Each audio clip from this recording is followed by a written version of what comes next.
got me tiptoeing around you like you're made of glass. Got an invincible fence letting everyone know not to trespass. But you're bound to break down, bound to lose, bound to get knocked right out of your boots when I use my witchcraft. You're playing it cool, bending all the rules, talking way too loud and you're talking rude. You're playing a game, driving me insane. Your heart is back, and it's a fact, no turning back. You got me tiptoeing around you like you're made of glass. Got an invincible fence letting everyone know not to trespass. But you're bound to break down, bound to lose, bound to get knocked right out of your boots when I use my witchcraft.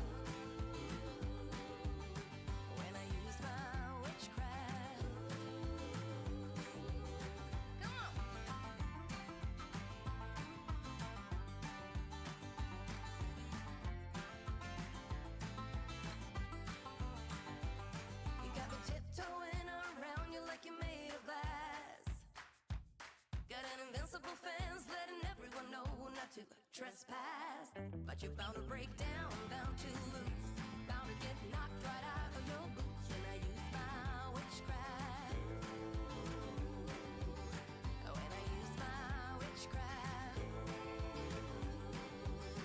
I've got my moves, I got my song. When I turn my mojo on, I'm feeling fine, I'm feeling strong. It won't take long when I use my witchcraft. When I use my witchcraft. Watch me use my witchcraft. I'm gonna use my witchcraft.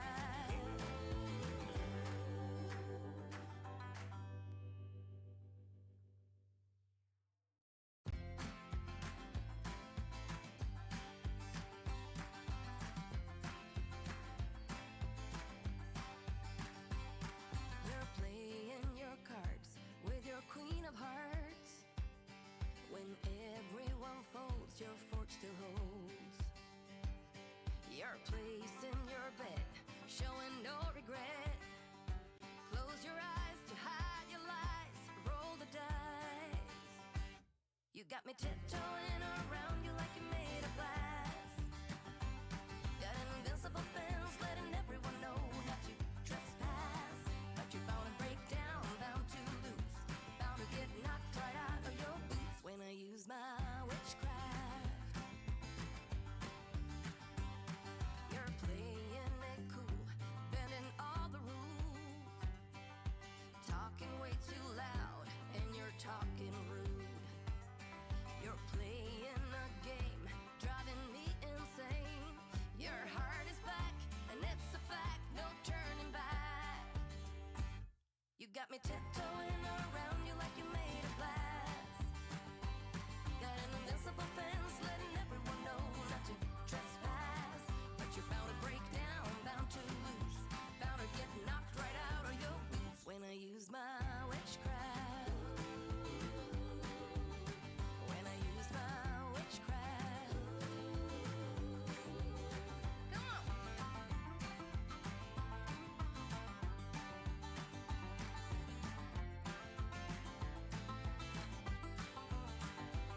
You got me tiptoeing around you like you're made of glass. Got an invincible fence letting everyone know not to trespass. But you're bound to break down, bound to lose, bound to get knocked right out of your boots when I use my witchcraft. When I use my witchcraft. I've got my moves, I got my song.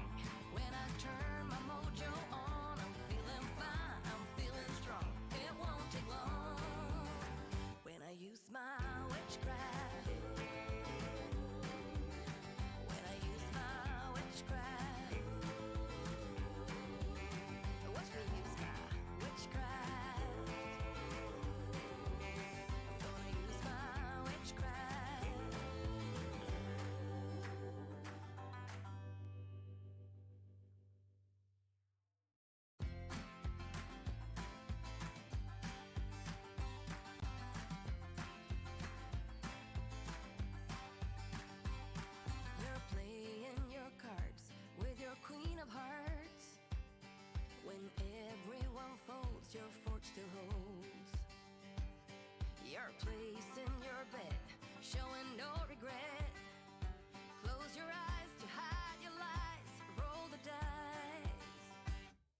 got me tiptoeing around you like you're made of glass. Got an invincible fence letting everyone know not to trespass. But you're bound to break down, bound to lose, bound to get knocked right out of your boots when I use my witchcraft. You're playing it cool, bending all the rules, talking way too loud, and you're talking rude. You're playing a game, driving me insane. Your heart is back, and it's a fact, no turning back. You got me tiptoeing around you like you're made of glass. Got an invincible fence letting everyone know not to trespass. But you're bound to break down, bound to lose, bound to get knocked right out of your boots when I use my witchcraft. When I use my witchcraft. Come on.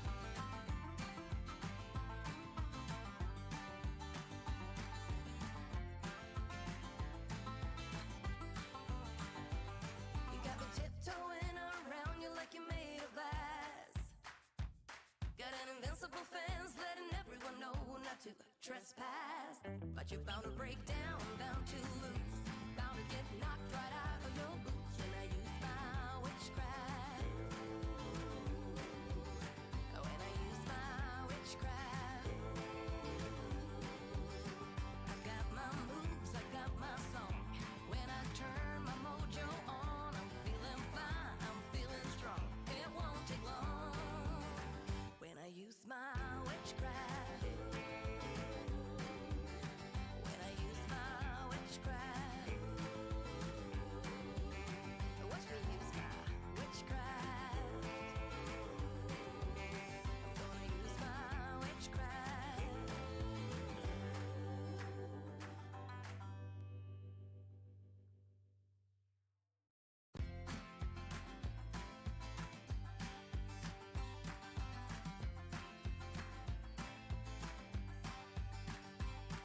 You're playing your cards with your queen of hearts. When everyone folds, your fork still holds. You're placing your bet, showing no regret. Close your eyes to hide your lies, roll the dice. You got me tiptoeing around you like you're made of glass. Got an invincible fence letting everyone know not to trespass. But you're bound to break down, bound to lose, bound to get knocked right out of your boots when I use my witchcraft. You're playing it cool, bending all the rules, talking way too loud, and you're talking rude. You're playing a game, driving me insane. Your heart is back, and it's a fact, no turning back. You got me tiptoeing around you like you're made of glass. Got an invincible fence letting everyone know not to trespass. But you're bound to break down, bound to lose, bound to get knocked right out of your boots when I use my witchcraft. When I use my witchcraft.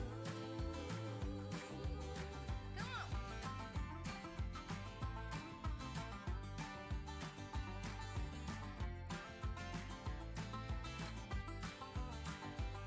You got me tiptoeing around you like you're made of glass. Got an invincible fence letting everyone know not to trespass. But you're bound to break down, bound to lose, bound to get knocked right out of your boots when I use my witchcraft. When I use my witchcraft. I got my moves, I got my song. When I turn my mojo on, I'm feeling fine, I'm feeling strong. It won't take long when I use my witchcraft. When I use my witchcraft.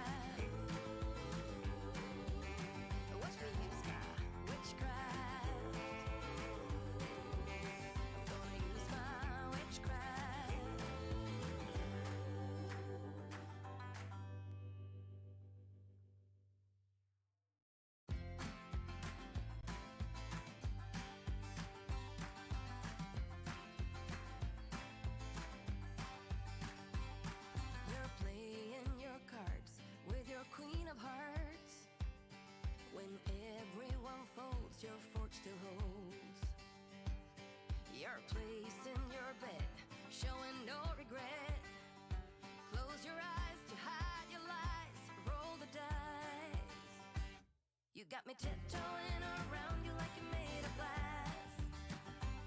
Got an invincible fence letting everyone know not to trespass. But you're bound to break down, bound to lose, bound to get knocked right out of your boots when I use my witchcraft. You're playing it cool, bending all the rules, talking way too loud, and you're talking rude.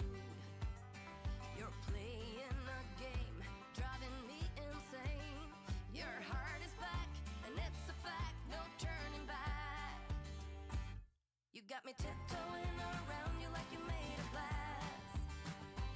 Got an invincible fence letting everyone know not to trespass.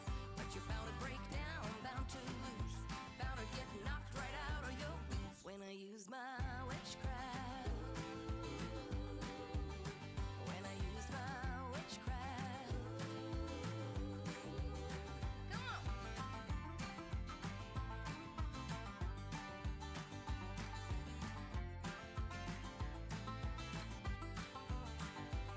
You got me tiptoeing around you like you're made of glass. Got an invincible fence letting everyone know not to trespass. But you're bound to break down, bound to lose, bound to get knocked right out of your boots when I use my witchcraft. When I use my witchcraft. I've got my moves, I've got my song. When I turn my mojo on, I'm feeling fine, I'm feeling strong. It won't take long when I use my witchcraft. When I use my witchcraft. Watch me use my witchcraft. I'm gonna use my witchcraft.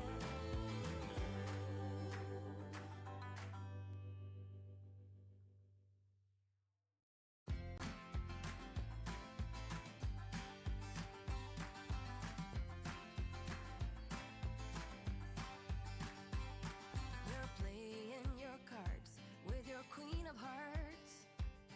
When everyone folds, your fork still holds. You're placing your bet, showing no regret. Close your eyes to hide your lies, roll the dice. You got me tiptoeing around you like you're made of glass. Got an invincible fence letting everyone know not to trespass. But you're bound to break down, bound to lose, bound to get knocked right out of your boots when I use my witchcraft. You're playing it cool, bending all the rules, talking way too loud, and you're talking rude. You're playing a game, driving me insane. Your heart is back, and it's a fact, no turning back. You got me tiptoeing around you like you're made of glass. Got an invincible fence letting everyone know not to trespass. But you're bound to break down, bound to lose, bound to get knocked right out of your boots when I use my witchcraft. When I use my witchcraft. Come on.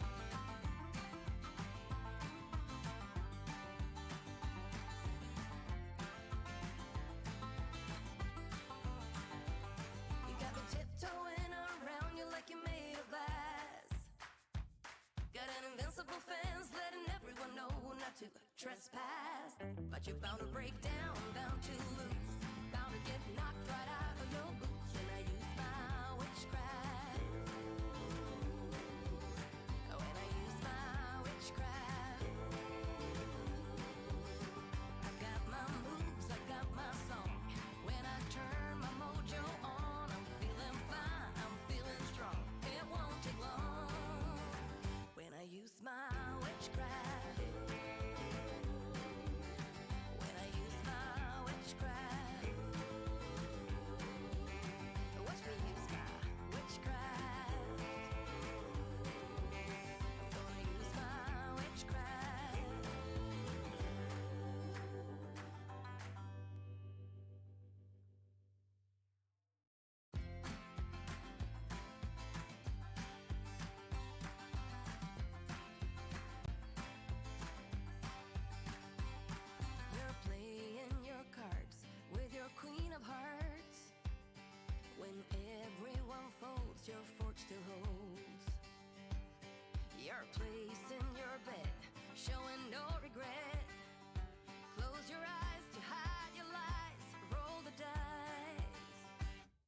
got me tiptoeing around you like you're made of glass.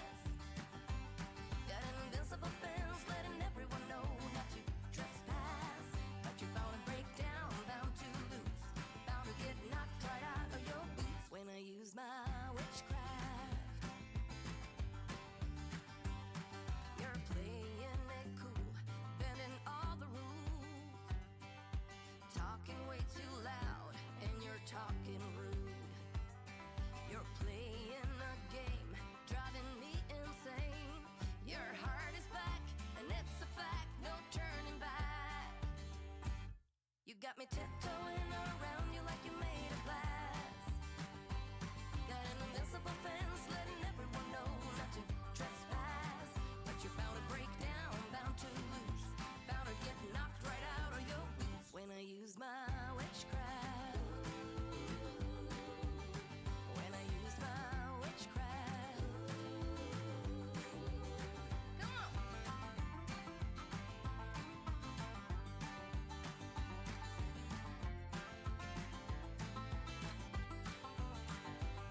You got me tiptoeing around you like you're made of glass.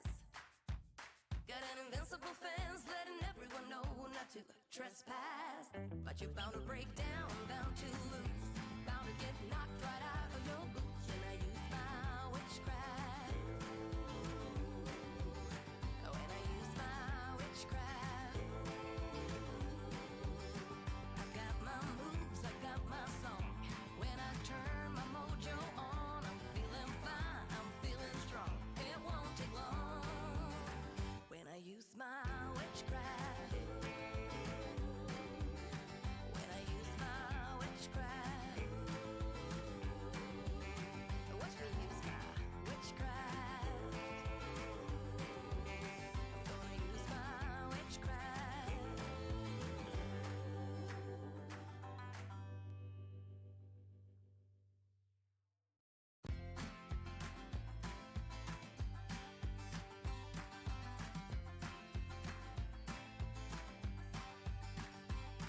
You're playing your cards with your queen of hearts.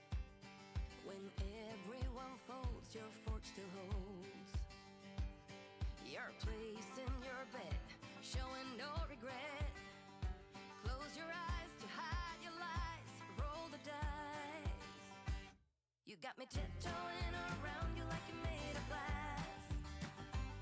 Got an invincible fence letting everyone know not to trespass. But you're bound to break down, bound to lose, bound to get knocked right out of your boots when I use my witchcraft. You're playing it cool, bending all the rules, talking way too loud, and you're talking rude. You're playing a game, driving me insane. Your heart is back, and it's a fact, no turning back. You got me tiptoeing around you like you're made of glass. Got an invincible fence letting everyone know not to trespass. But you're bound to break down, bound to lose, bound to get knocked right out of your boots when I use my witchcraft. When I use my witchcraft. Come on.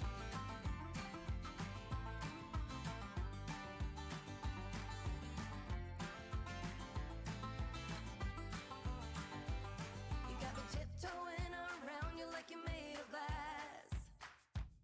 Got an invincible fence letting everyone know not to trespass. But you're bound to break down, bound to lose, bound to get knocked right out of your boots when I use my witchcraft.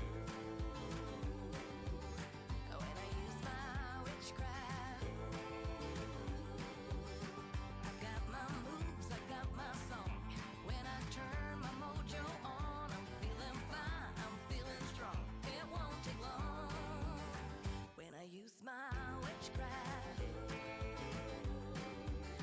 When I use my witchcraft.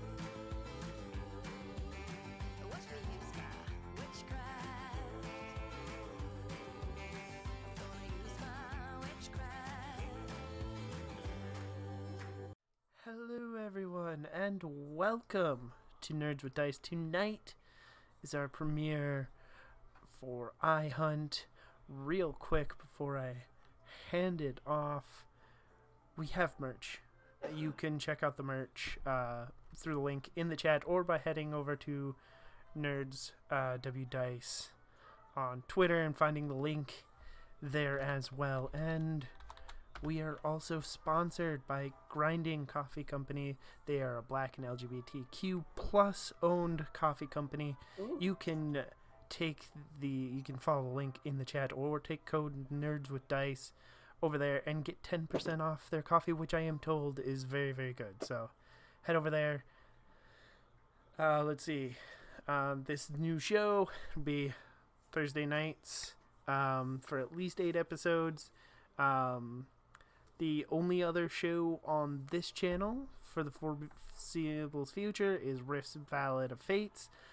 There will be hopefully somewhat regular uploads continuing Kingdom Hearts, Dreams of Nobody, but that will be YouTube only from now until the Bardic Knock is done with that. So, that is all I got. CJ, take it away.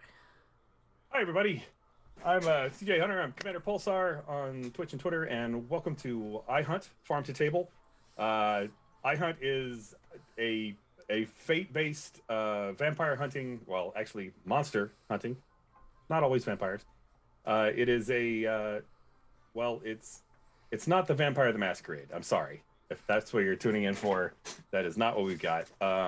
It is based on a series of novels and stories from Olivia Hill, starting with, well, also called iHunt for confusion's sake, if you're looking for the role-playing game, but also maybe to, the two will tie together. But it is they're a fun series of novels, really good. And when I found out that Olivia was also making a role-playing game, super excited. This is super fun. And it turned out to be Fate was one of my favorite systems. So I'm really happy about being able to introduce both Fate and iHunt to everyone.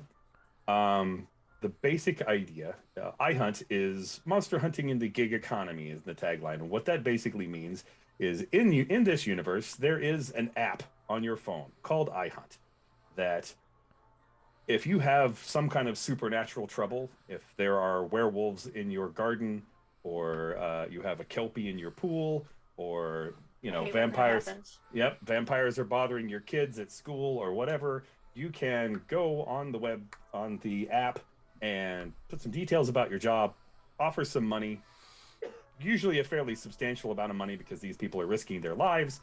And on the hunter side of things, they swipe through jobs, and they will literally, if they think they can handle your job, they'll swipe right on it.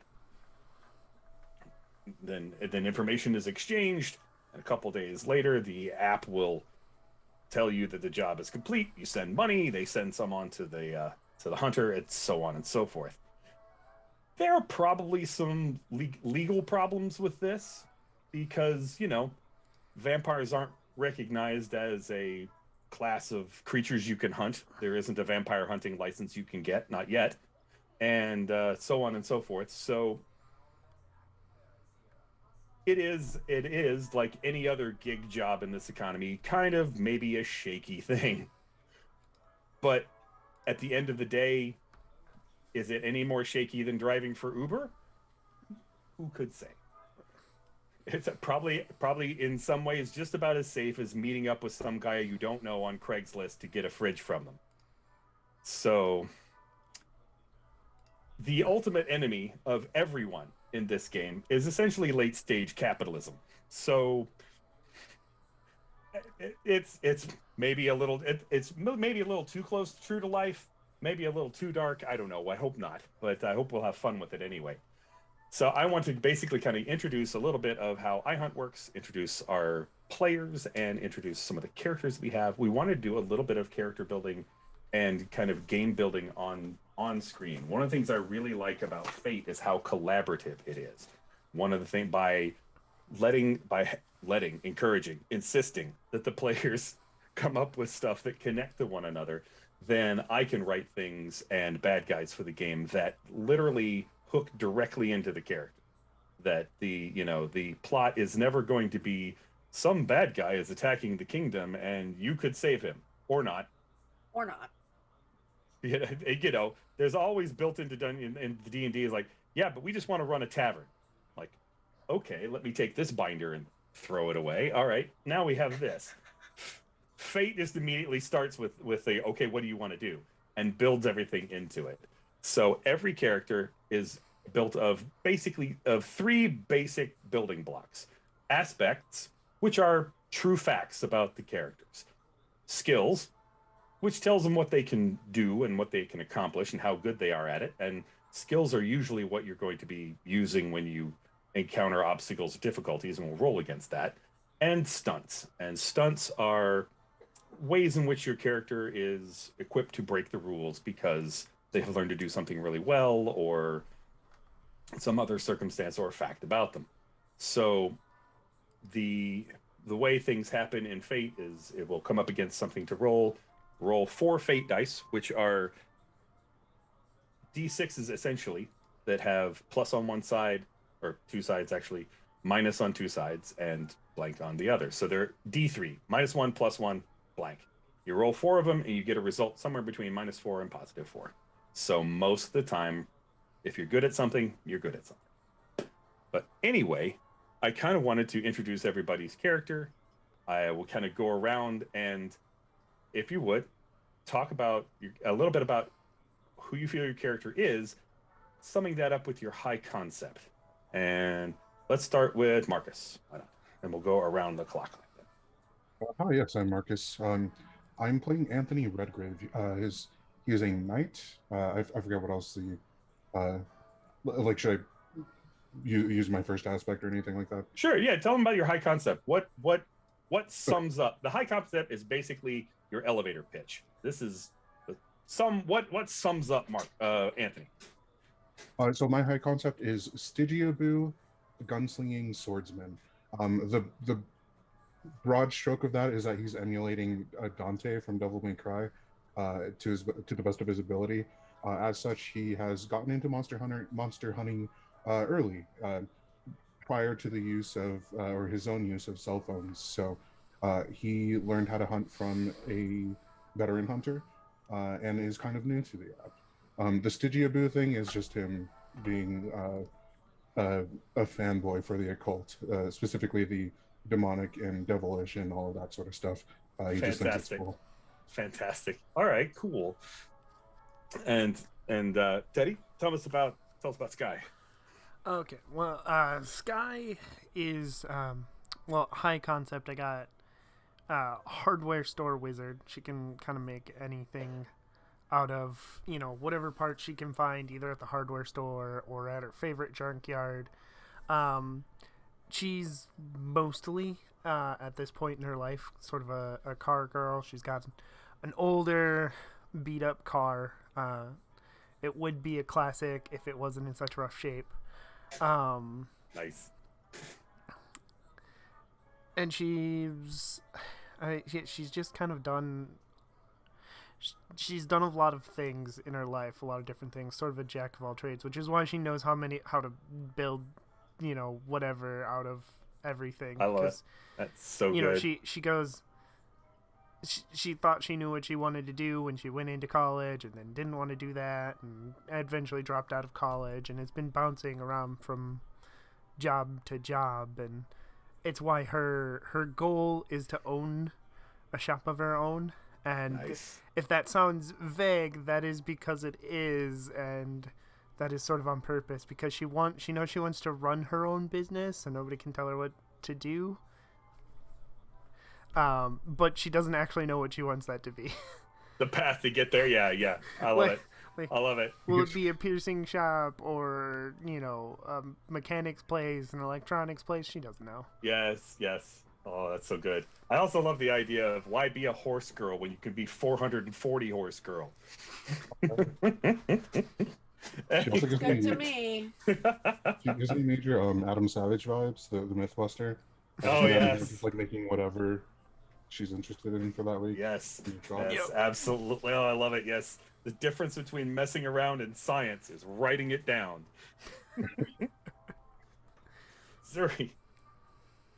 Hello, I am Zuri. I am also spooky. You can find me on Twitch at Spookerific. I'm an artist and a children's book illustrator and, stuff. I am playing TJ Johansson. JT. I am my high concept is that I have to know. That's your drama. What's your high concept? That's my drama. High concept was The Truth Is Out There, wasn't it? I thought it went with Evelina Conspiracy Whack Job. Evelina Conspiracy Quack Job. Yeah, Whack Job. Evelina Conspiracy Whack Job. So yeah, all the conspiracies all the time. All day, everyday conspiracies. Yeah, it's somebody throw the gif of Charlie from Always Sunny into chat. That's basically. It'll happen. We'll get there. We'll get there. So at some point, we'll do something that deserves that. So. But yeah, I mean, so basically the idea of the high concept is kind of sum up everybody's character, and then when they kind of get in and do a thing, then if an aspect would help them with that role and they need the help, then they can spend some of the in-game meta currency, fate points, and say, I'm going to invoke that aspect. That gives them a bonus to the roll. We can invoke it afterwards, so you can see how the roll happens. Like, oh, I missed by 1. Well, an aspect will give me a +2. So if I invoke this aspect, then I will succeed on this roll. And then that's where, as a GM, I'm like, okay, cool. So tell me what that looks like when what makes the difference is this thing about you, So how is it that being a conspiracy, a nut job, puts you over the edge here? But we have been talking a little bit about building characters and things like that, but I also want to do some of that live for the audience to kind of see how the world is kind of put together and how characters for Fate are kind of done. There's a lot of there are questions. One of the ones I had for Marcus, we have put together an NPC, Desdemona, who is a veteran hunter. Are y'all related? I hadn't considered that. Is Desdemona like an aunt or like friend of the mom or something like that? Oddly enough, I'm kind of impartial. Do you think it would be more interesting if they were? Certainly higher stakes, right? I accept part of it, and I can also see that being a stronger reason for her to take you under her wing too. It's like sure. There's a whole lot of she doesn't do anything for most of the hunters in town. She's a lot of it is like you're dude, I'm out of business. You're on your own, or you're hunting that. Well, you're probably gonna want silver, but she's not one of those, there's a whole lot of don't bring that business into my bar. She's gotten out and she wants to stay out. Pretty much. Yeah. And part of the reason she's able to stay out is by kind of keeping that business out of the bar. She's kind of trying to play Switzerland, maybe, because I think that helps the stakes enough that it would be interesting. I'll say she's like a great aunt. Is that the right? Well, yeah. I mean, how like much 60. older? How much older is? Yeah, you 60 and Marcus is like 20. Yeah, that could be an aunt. Late 20s. Yeah. Yeah, it could be an aunt or. Okay. Yeah. Yeah, I mean, sure. Yeah, I'm on my mom's side. Aunt Desdemona, I like it. Auntie Des. Auntie Des. Fantastic. It's like no one calls me that except him. Except him. Yeah. He's I have to put up with it from him. She says, giving you a stern look. I like that. So yeah, we have kind of also one of the things, and I'm working on writing this up as a blog post or something like that. We've been building a relationship map. And if you're familiar with what those are basically a diagram that shows how people are connected. Usually in business, they're using an organization who reports to who, but for games like this, you can connect NPCs and things to arrows. So-and-so feels this way about so-and-so, so-and-so feels this way about, and we have been kind of slowly building that up and adding NPCs and places that are important that will come up in the game. But by doing that, kind of building the world out. And I've been enjoying it because it's not, as a GM, I guess, I don't know if it's lazy, but it's less work. But I don't necessarily think of it as lazy, as I think of it as I've got 3 other incredibly creative people. Why should I do all the creation on my own when I can leverage 3 other great brains? So, you know, and also I love the idea that if you put it on the board, then there's an investment there. So, you know, now somebody comes and threatens Dez or Dez's bar, everybody's gonna be like, no, that's our NPC. You can't mess with her. So, real quick, I don't know if you can share a link that makes it so people can just view the relationship map. There is a channel for this game now in the Nerds with Dice Discord that you could. Oh, fantastic! I could probably put so people can, you know, look at it and. Yeah, if nothing else, and if nothing else, as soon as it's finished, I'll put it up there so that we can all. Everybody will have a copy of it, and I'll put it in game, and I'll put it in the Discord too, so that if you're interested in the show, you can see who all our NPCs are. But it's been great because as soon as somebody adds an NPC, I can put it in the game, my game lore, and all that kind of other stuff. So we've got that going on. There are in the game, and I love the lore behind this. There are sort of what somebody who is a fan of D&D would call classes, but in universe, hunters call that when they group like that, they kind of group each other like that. It's all informal. But they call them kinks, and there's a reason that you can say, well, what's your kink when you're hunting? Is because it makes all the straights turn away, right? It's like, oh, geez, they're talking about weird stuff. Let's go over here, and because it's like, oh, sure, no, come join us at the table where we talk about killing werewolves, But Marcus has mentioned before that his kink was a knight. That is the specific group that are very straightforward in that their fighting is fighting. They guns and swords and bombs and all the ways to take damage directly to the bad guys. But I think, Teddy, would you like to tell everybody what Sky's kink is? I know, don't have to out yourself, but Sky is a fooey. She's hunts through tech and stuff, and in her case, she's mostly a driver. Mm-hmm. It took me a minute to come up with a really good example, but Kevin from Home Alone is a fooey. Kevin fought the bandits with his house. Paint cans and flamethrower, just blowtorch on the doorknob, all that stuff. That's kind of the things fooeys do. MacGyver is a fooey. Hardison from Leverage would technically function in this game as a fooey instead of a hacker. Absolutely. Well, both. Yeah, sure. Yeah, I mean, how many times did he build stuff and making forgeries and he did all this kind of other stuff? Yeah, he did all the other stuff, and everybody else did the physical things, more the actual field work. Mm-hmm. So, and I know, and what's TJ's kink? We did mention it already. Yeah, she's a. Where's my sheet? There it is.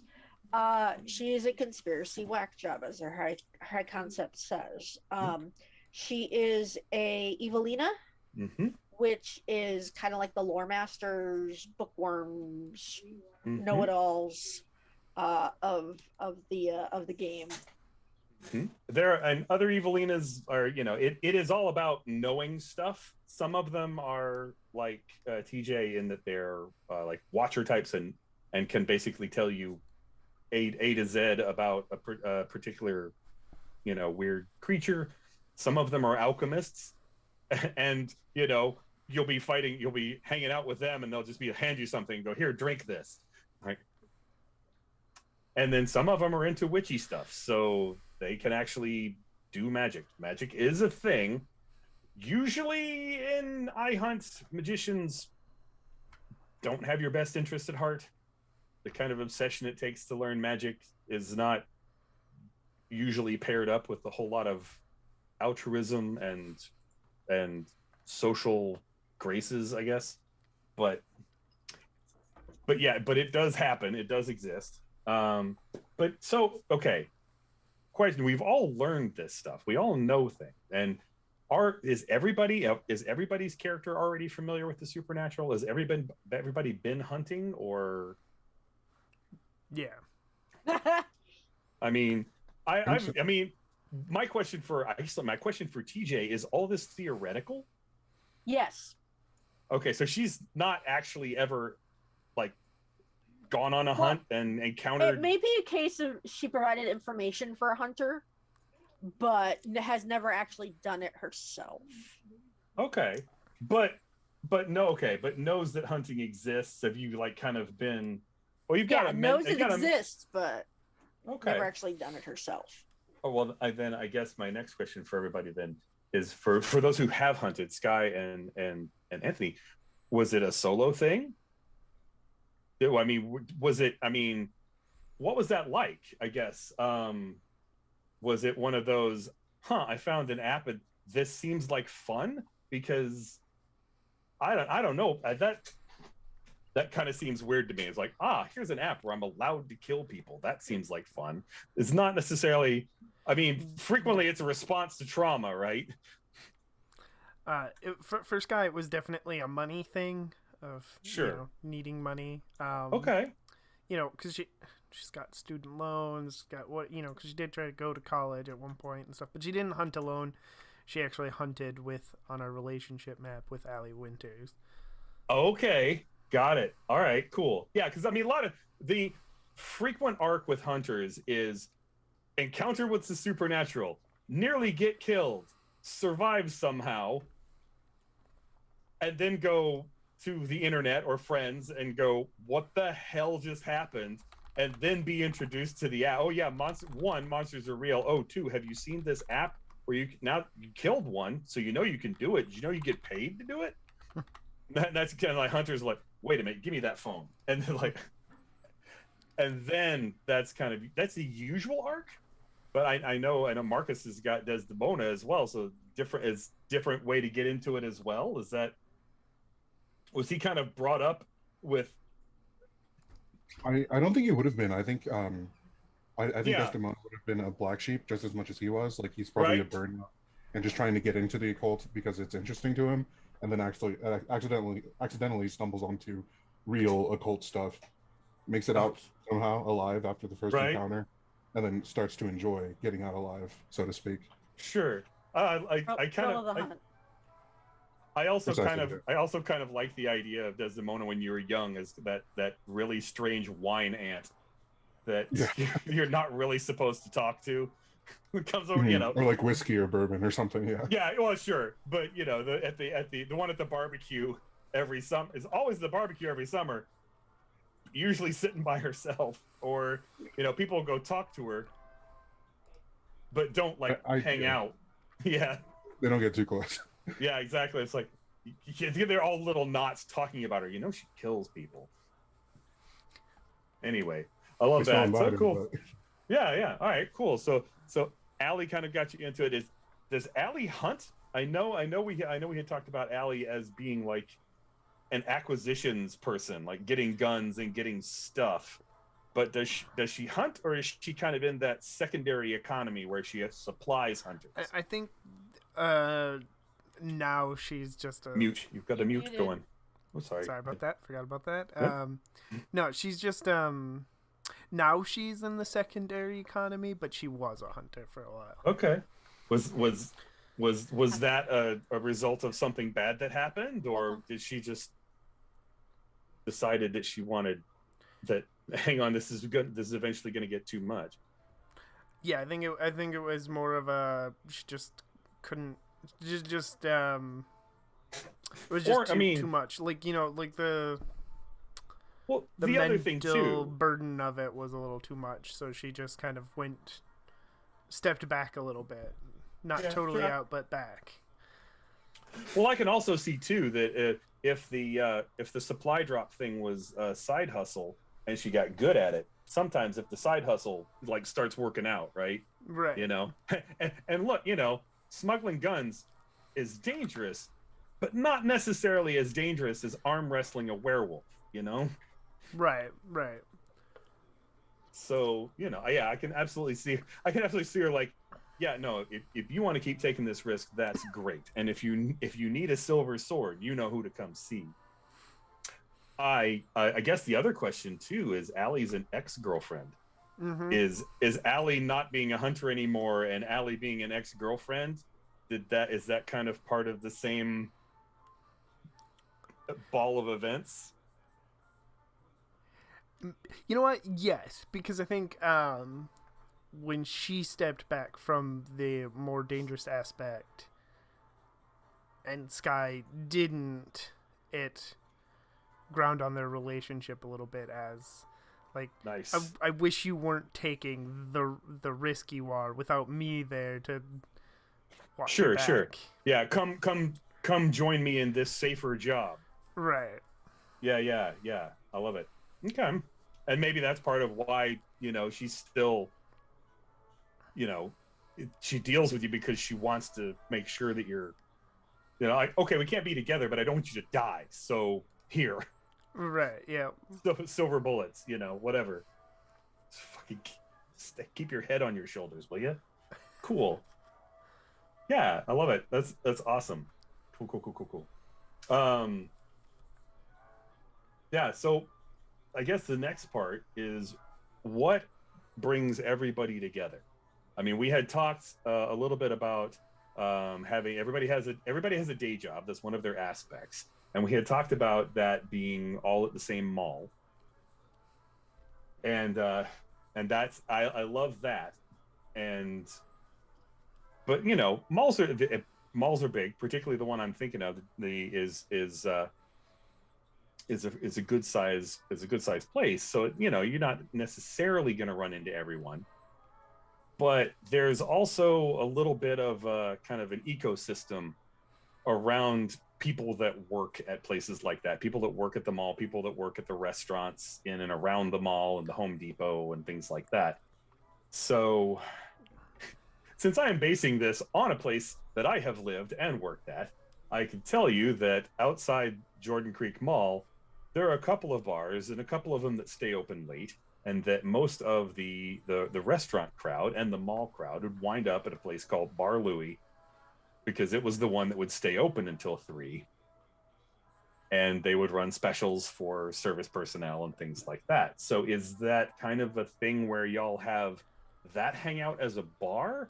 Or, I mean, because I know we talked about, and Desdemona has a bar as well, but it's kind of upscale. It's downtown. It's like a jazz bar where they're serving like martinis and you know, and like higher end bar food and things like that.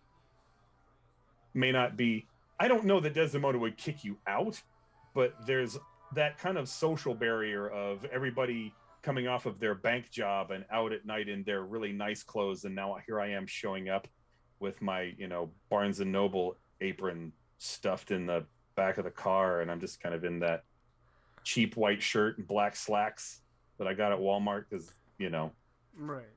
Dress you know, code. I guess because here's the other question too is,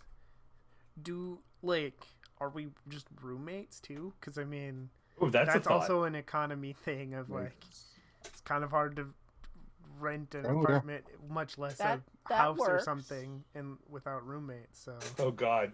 So yeah, I mean, all right. So that's then okay. I like it.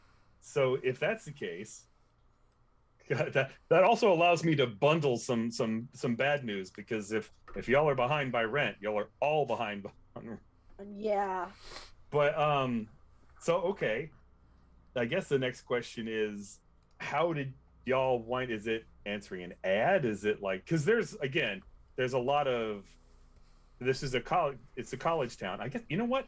I don't think I told the audience that the reason this is called Farm to Table is because I am setting the game in Des Moines, Iowa. I mean, That hotbed of excitement. Hotbed of supernatural intrigue that it surely is. But no, that was actually part of the fun I was wanting to have with it, because so many vampire games are, I mean, and Chicago, this is San Diego, Chicago, LA, New York. and this is no shade on Vampire because I freaking love watching those shows, and it's a great game and I enjoy it. LA by Night, and then and as soon as LA by Night is over, what's announced immediately is New York. And I'm like, as someone who lives in flyover country, it's not really their fault. If no, you look at most of TV and movies, they're set exactly in three places: LA, yes. Chicago, or New York. And there's some outliers, but the yeah. majority of them are Chicago if you're lucky. Yes, absolutely. But yeah, there's a little bit of the Midwest chip on the shoulder for and also, you know, I feel it too. Hey, in Des Moines is not too far south from Minnesota and not too far away from Michigan, so we can get some of that Yooper accents in there. Sure, you betcha. Hope you guys are having a good day, eh? It's okay, darling. Come in, have some cookies. Anyway, God, now I got to get out of it. But no, but yeah, but Des Moines is also a college town, so there's always that, you know, about every 6 months or so, there's a huge turnover in apartments as the college kids go home and then are coming back and trying to find a place and all that kind of thing.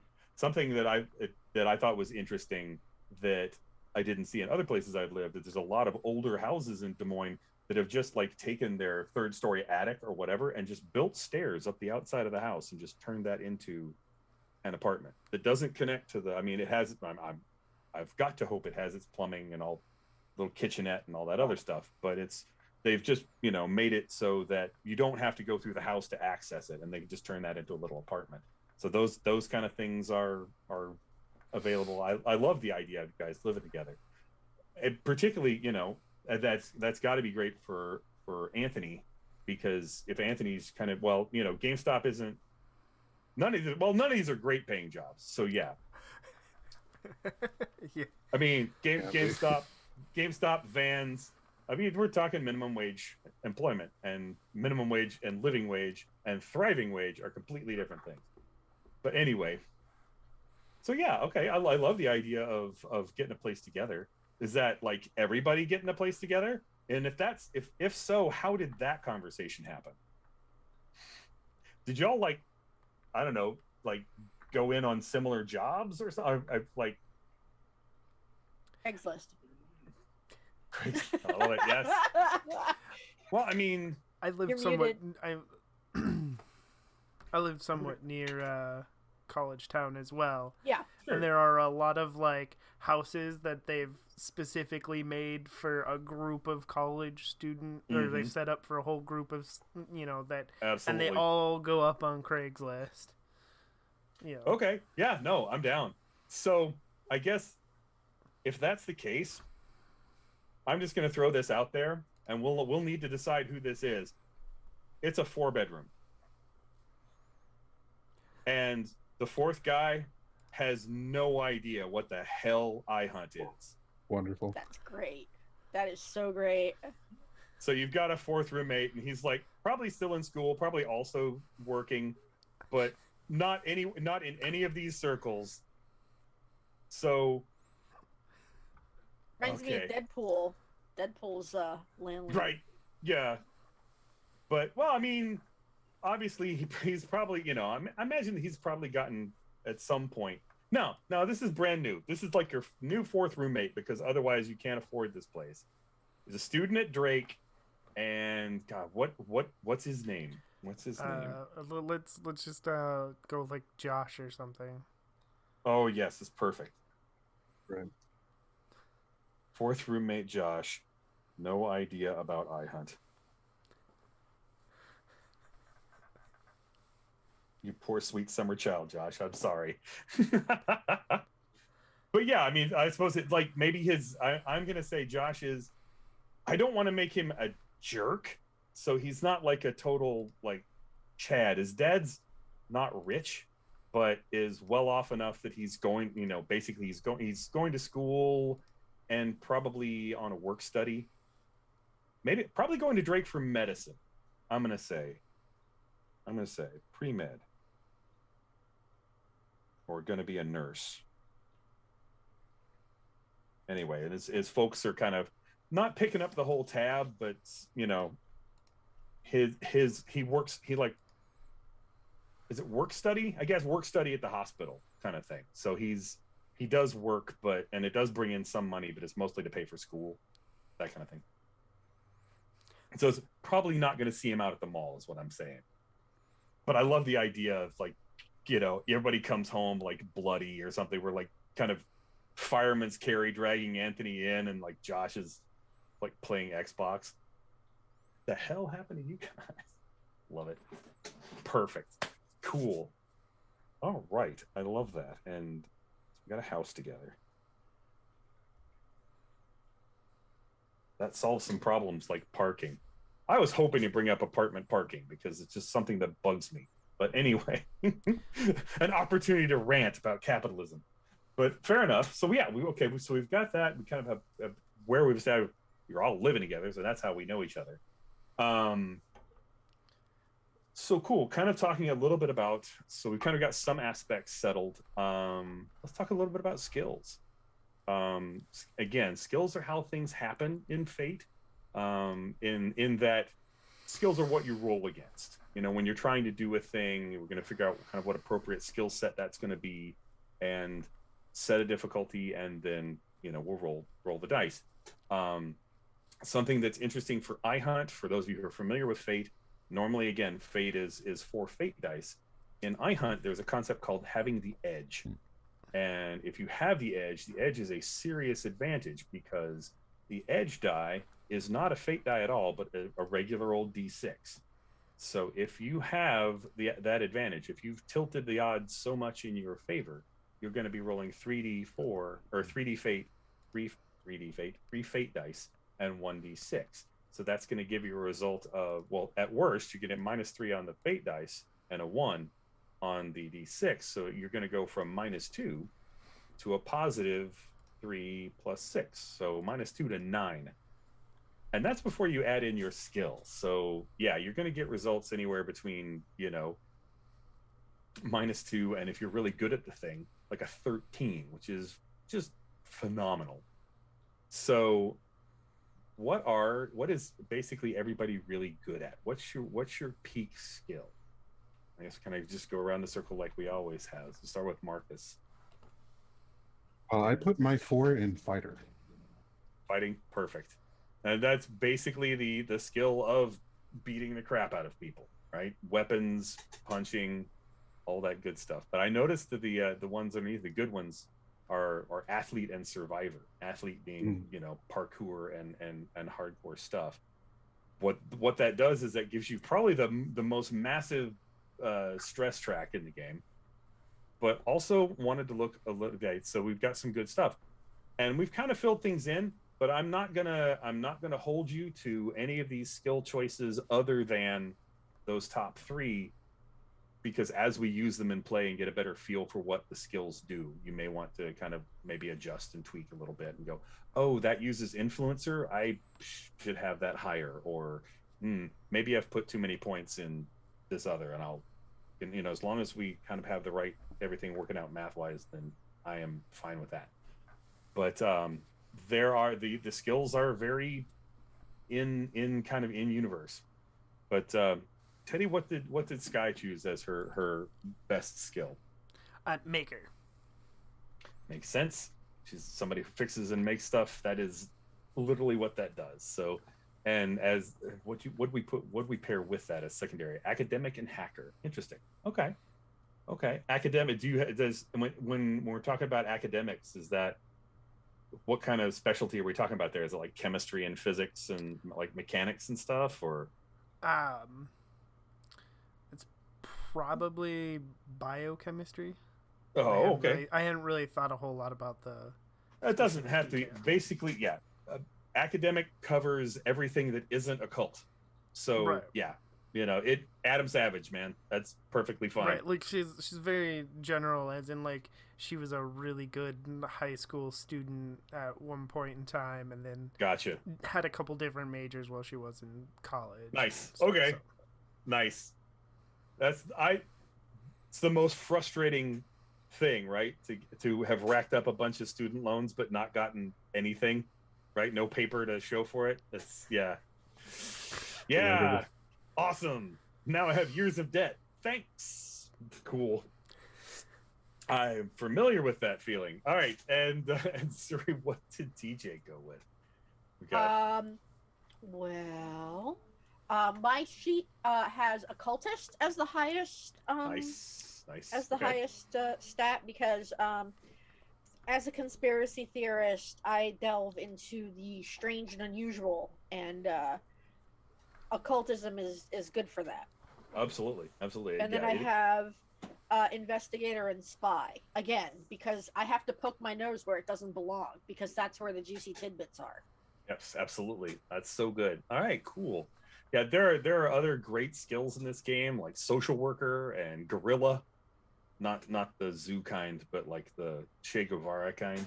But influencer and assassin. So yeah, we'll get to be using some of these fun skills here in a little bit.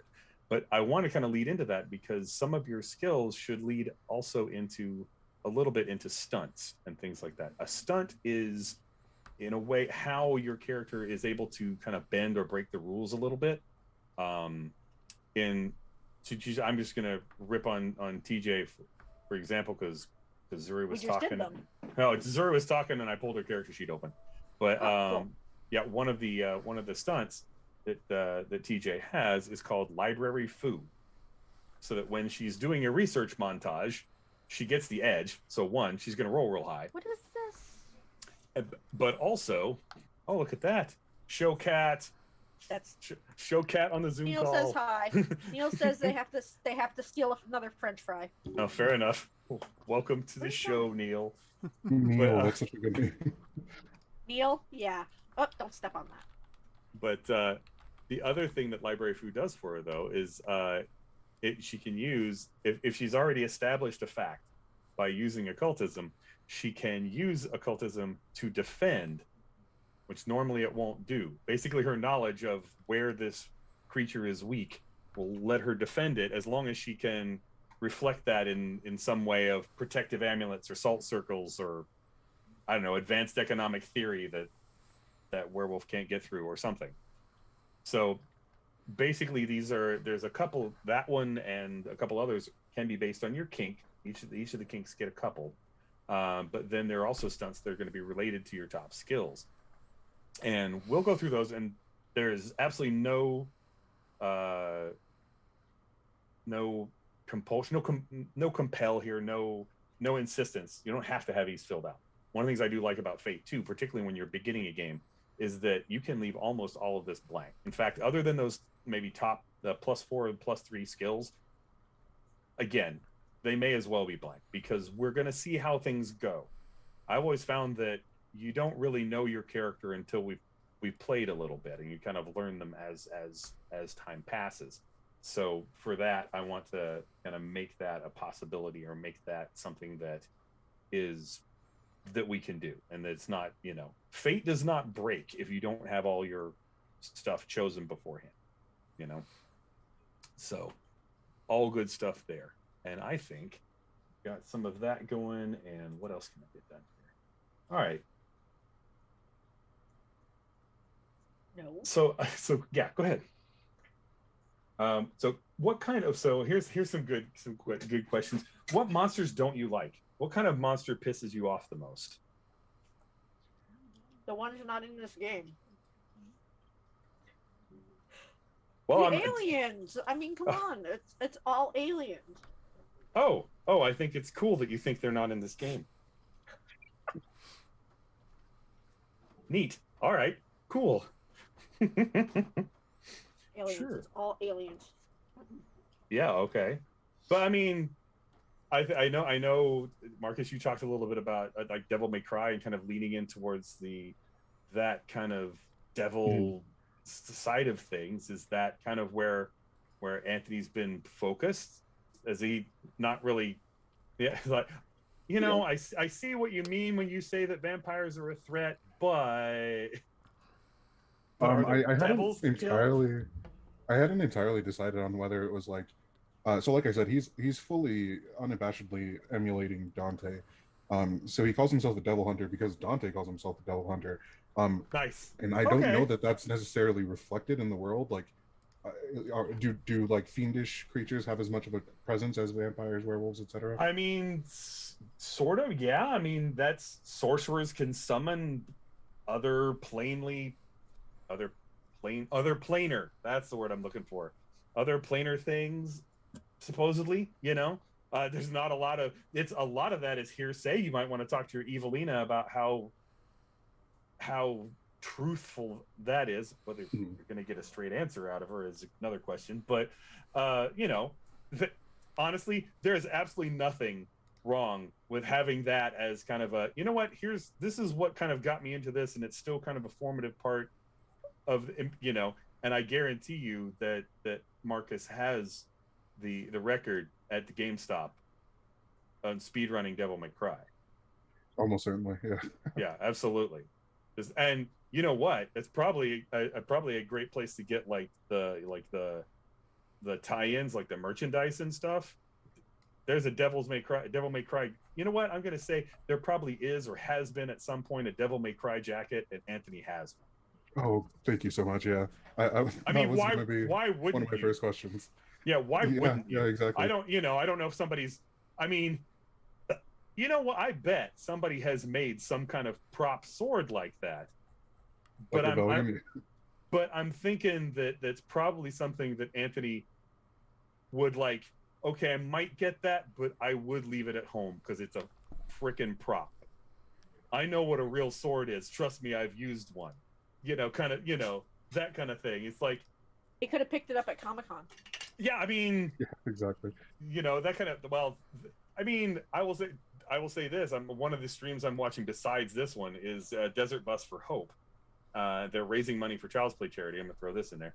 But one of the things they're giving away this year is a 50-pound solid steel replica of the Buster Sword from Final Fantasy VII, like a legit full-size thing. You need help. Fully impractical blade. Yeah, completely impractical blade, but that's amazing. Yeah, no, it's cool as F. I just I know somebody is gonna win that in a charity raffle, and just boom, mind blown. But yeah, anyway. But I'm just saying, in this game, stuff like that gets made. There are probably prop makers, and I'm just picturing Anthony as being like, GameStop, I am perfectly placed to make sure that I get like dibs on all of this stuff. Absolutely. I was like, I'm sure there's probably a moment like I'm gonna go on a hunt. I really want to wear my Devil May Cry jacket, but I also don't want anything to happen to my Devil May Cry jacket. Hey Google, cancel alarm. I love, yeah, that's gonna be fun. Like, I'm gonna compel this at some point. Did you wear your jacket? Did you wear your special jacket? I'm like, damn it. It's his lucky jacket. That's right. Maybe it's his lucky jacket. Absolutely. That's a good question. Is the Devil May Cry jacket your lucky jacket? Is that a thing? It may be a thing of like it's my only like quality jacket. Everything else is. Oh, nice. Yes. Got it at the thrift store. Yeah. I love it. That's cool. I love little details. It's so good. All right. Cool. But yeah, okay. So fair enough. Let's see. Okay. Oh, okay.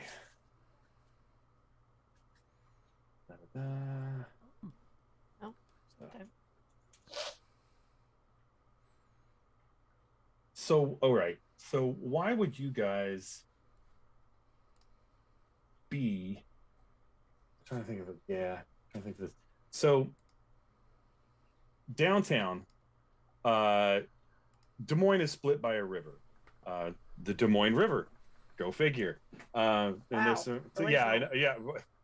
I'm gonna bet the river came first, but look, St. Louis is has the same problem. Don't get on me about my town's name. Anyway, but one of the things that they've done this year is they built a gigantic skate park down by the river. It is, as far as I know, as of this summer, the largest skate park in the country. Okay. Like 90,000 square feet or something like that. Is huge. And after it's been unveiled, there, you know, the unveiling was, you know, like this whole event with like, as you can imagine, you know, Red Bull and Monster sponsored concerts and stuff like that down on the water. But afterwards, I mean, it's still being used, but what would have you guys down at the skate park if for something going wrong? Are there maybe maybe there are that you've gotten some word that maybe there are some vampires down there kind of harassing skaters, because, you know, any kid that's out that late kind of thing.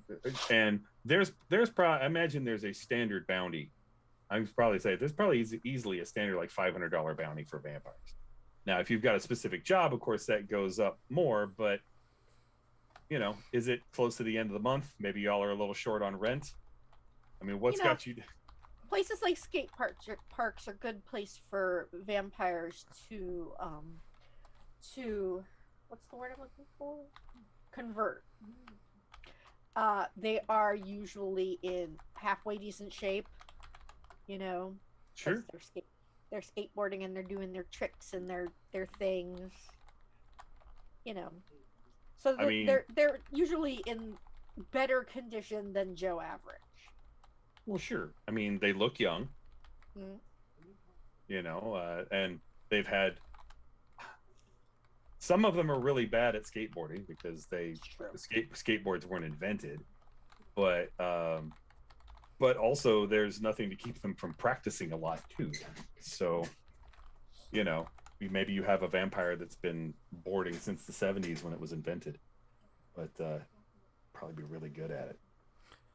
But anyway, yeah, I mean, so yeah, what does it look like down here at the skate? Basically, from, as I understand, the skate park is it's still for the most part clean, right? There's not a whole lot of graffiti because it's not a place that skaters are hanging out and just like ramping off the diegetic stuff. This actual ramps, it has, you know, there's like a place where you can like buy equipment, you know, or get your board tuned up. Somebody's like has that little kind of shack thing. There are gates. It will close at a certain point at night, like 10 or so, but it's still well after, you know, it's I'm going to say it's November. It's still kind of cool, but it's not so cool. I was just out in a sweat jacket today, so it's fine, you know, but the sun also goes down at like 5:30. Oh, trust me, give me a week, we'll have snow on the ground. But I just like taking advantage of the day. I'm north of you. We've already got a little bit of snow, but it's been like 30s for 2 or 3 weeks already. I'll stay down here with the palm trees. Thank you very much. But yeah, we got snow flurries, but it didn't stick. So yeah, it's one of those. We're right on the cusp. It'll happen soon. But yeah, it's one of those. It's still cold. Yeah, this probably. I'm gonna imagine the park is probably still kind of packed because it's like. If I know people from the Midwest, if it's not in the negatives and there's not a blizzard happening, they're gonna be out there in shorts. You know, yes, exactly. I would say mostly. Yeah, there's probably a good number of kids that are. It's basically hoodie and hoodies and pants. They're not and pants, hoodie, pants, and t-shirts, kind of the general uniform. But there's one or two guys that unless it's like -10, are like no hoodie, just t-shirt and shorts and like Birkenstocks, and they're kind of stocky guys, but apparently the weather does not bother them at all.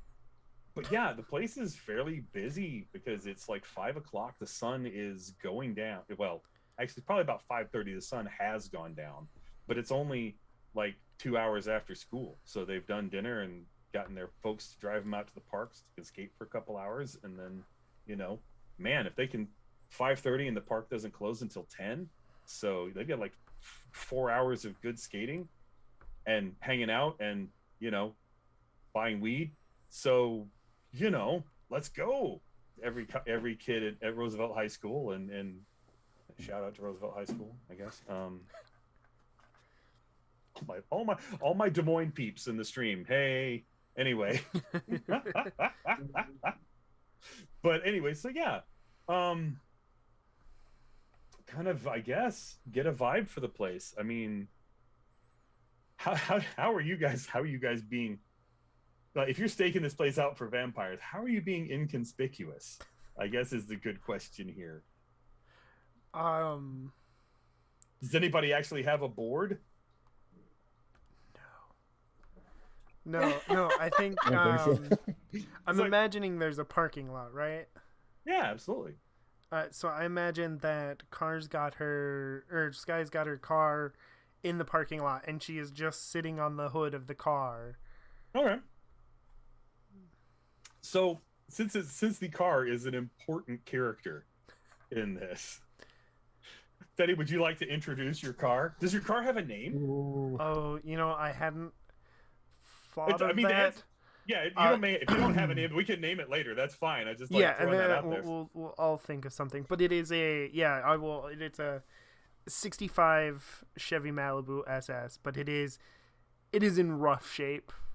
It was originally bought as a project car for I didn't decide, but somebody close to her at some point they'd bought it too, and they were going to rebuild and refurbish the thing together, but it never actually got done, and it runs, but she's slowly trying to work on it, but it needs paint and parts and all kinds of things. Was this something that Sky and Allie were going to work on together?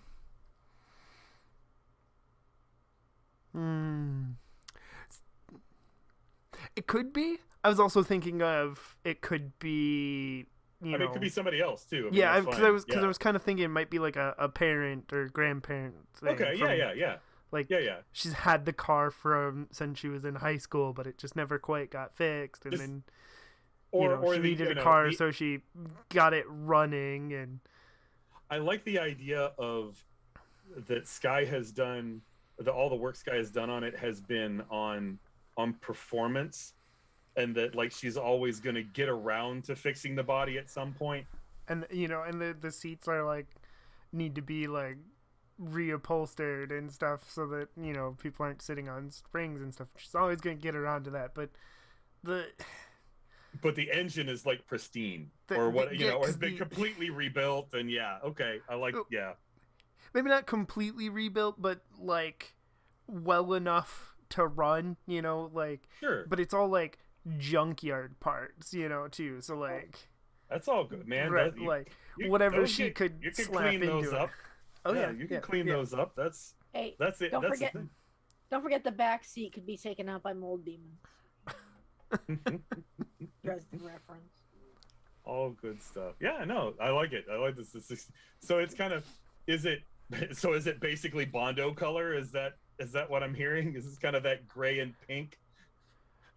Gray and brown, and brown, like it's got the rusty. What was the original color of this car? Ooh, it was a very. It's like a burnt orange, that slightly goldish burnt orange that they really, really like to slap on older cars. Absolutely. Fantastic. As a former Tennessee Vol, I approve. Excellent. So good. All right, cool.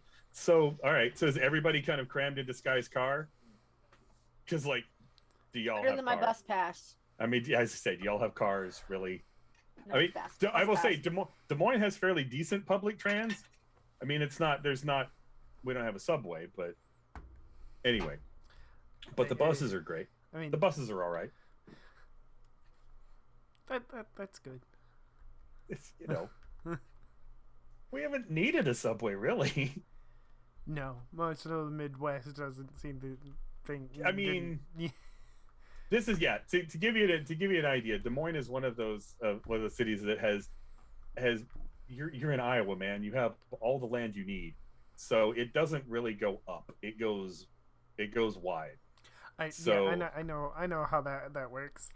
I'm up by a city called Eau Claire. I don't actually live there, but I'm close to it, and you can literally, depending on which direction you drive to, you can go from cornfield to Starbucks and all kinds of other stuff. And that is how most of the Midwest works, except for maybe Minneapolis and Chicago. Yep. Even Milwaukee works like that, depending on which direction you come from. Yes, yeah. If you're coming from the right place, Des Moines just suddenly appears out of cornfields. It's just kind of like, bam! I'm in an industrial park. What? How did that happen? But it's kind of industrial park thing gives way to actual city.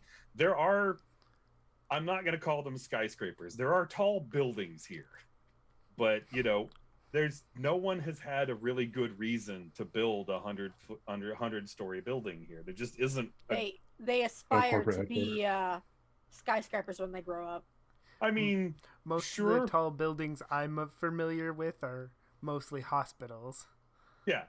I mean, you'll get it, and there are, like I said, there are some 20 or 30-story buildings here, but I think the logic is, why build a 100-story building if you can build 3 20 or 30-story buildings, and you don't have to worry about this big thing falling over for some reason or whatever, but or it's just, honestly, as I understand it, it's just kind of expensive to build really, really tall buildings, and you do that if you don't have a choice.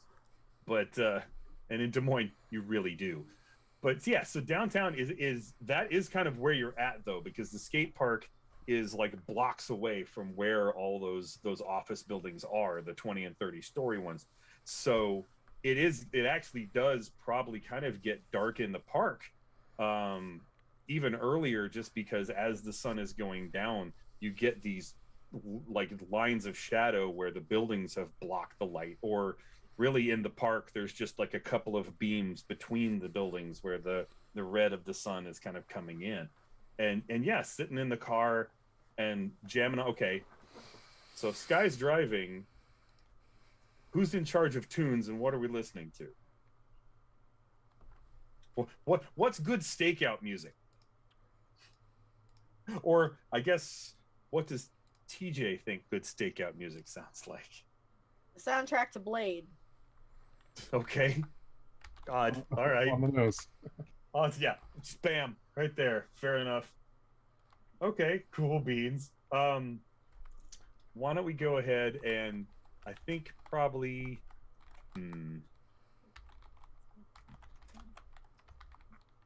I think maybe, I mean, y'all are, I just kind of I don't know. Tell me how are we staking out this park? I mean, you could probably, I know you could rent a board. That's a thing. You can rent a board. That sounds like something you would get bullied for in the actual. Oh yes, probably. But I'm just also thinking that if Anthony did it, and somebody tried to bully him, that's a scene I'd like to see. Actually. Yeah. I can kind of I can see that being kind of funny. Yeah, Anthony will. When they first get there, he'll probably just sit around shouting to random kids, like, "Hey, do a kickflip," and then after like haranguing people for a while, he'll, it's taken a while. There's no sign of anybody, particularly undead around yet. So it's hard to tell from the parking lot. I mean, they're going to be hanging out with the kids and talking and chatting and kind of. But yeah, getting close is certainly going to make it easier. Yeah, I think that's the idea he has. So he'll tell Sky, and it's TJ, right? Mm-hmm. TJ, yep. Okay. Yeah, he'll tell them both. I'm gonna rent a board. I think we might maybe get a little bit more in the fold. Right. Should we have a panic signal? Help, please, God help me. I'll just tell that. Vampire. if you see Anthony behead anyone, through a mouthful of fries, guys like, good idea. All right, so I he'll love it. hop I out. love it. I love it. All right, cool. Yeah, the person at that is kind of running the booth is obviously somebody who skates, but is kind of aged out a little bit of the cool kid crowd. Mhm. Probably, like in his very late 20s, maybe even early 30s. Tattoos, couple of tattoo sleeves, like the ears are gauged out, the septum piercing, all that good stuff. Tattoo on the neck, so that it essentially says I can't get a job at an office. Right. But anyway, and looks both kind of bored and kind of disdainful of pretty much everyone he has to rent a board to. But like, oh, cool, gonna get in, gonna mix it in with because I mean, Anthony's younger than he is, but not by much. Not by that much, yeah. It's like, really gonna kind of, all right, gonna get in with the hello fellow kids, huh? Got it. All right. I I don't like the vibe you're putting out already. I'm just trying to have a good time, all right? I'm trying to enjoy my evening. Maybe break an ankle or two. Well, I mean, yeah, there you go. Well, he's got a gun. He pulls a board down that honestly, he sizes you up. It looks like it'll probably be a good fit. It's one of the okay. Right size and stuff like that. But Yeah, also, well, I mean, I think it's more of it's like how wide your stance is too. If you've got a kid that's, you want to have the board that you can get under your feet. And this is me not having really a lot of. I'm not a skater. But anyway. Not for I used to know some things about boards. At least I wasn't actually very good at skating, but I knew things about boards. Yep, I've rollerbladed well enough to torque both my knees out pretty bad. But he kind of also puts up some. Definitely, this is required. Helmets and pads. Yeah, well, a helmet at least, and pads. Yeah, got pads too. All the kids do have helmets on because they can't get in the park without them. And they're not allowed to ditch them. Somebody's got to. There's essentially basically this guy and one other guy who's kind of like a lifeguard for the skate park, just to make sure somebody isn't ditching their helmets and doing really dangerous stuff. They have to at least kind of like, hey. Mostly to make sure the older kids who think they're too good of a skateboarder for that kind of stuff don't hurt themselves. Yeah, because I mean they've got. It's like all the fun. I mean, this is actually really well built. There's some nice rails and just like all kinds of things built in for. The idea is we build this skate park and then they won't be doing this crap in the rest of the city where it tears stuff up. That's how they finally convinced them to build the small skateboard park in my little town here. Mm-hmm. After years of fighting with them. That's always the thought. It's like, hey, they're going to do it anyway, so if we give them a nice place to do it, maybe they won't do it the other place.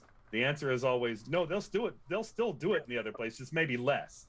But at any rate, so yeah, he gives you a little bit of a hard time.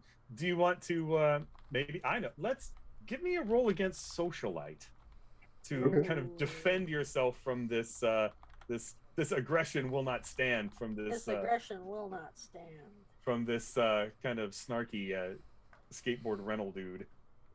That's a 1. That's average.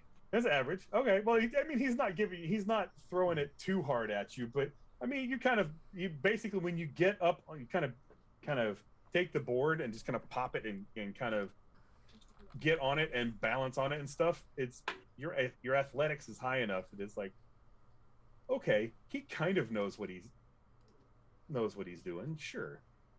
So, fair enough. He kind of like backs off and it's like, all right, well, hey, just kind of take it easy out there. If you're rusty, don't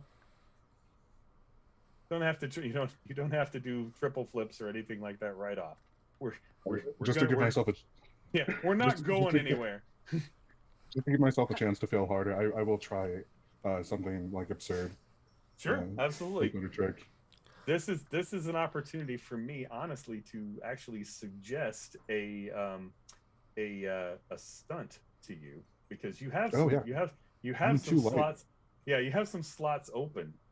One of the stunts, one of the basic suggested stunts on for athlete has to do with parkour, essentially. And honestly, I figure that skating and parkour are not that different.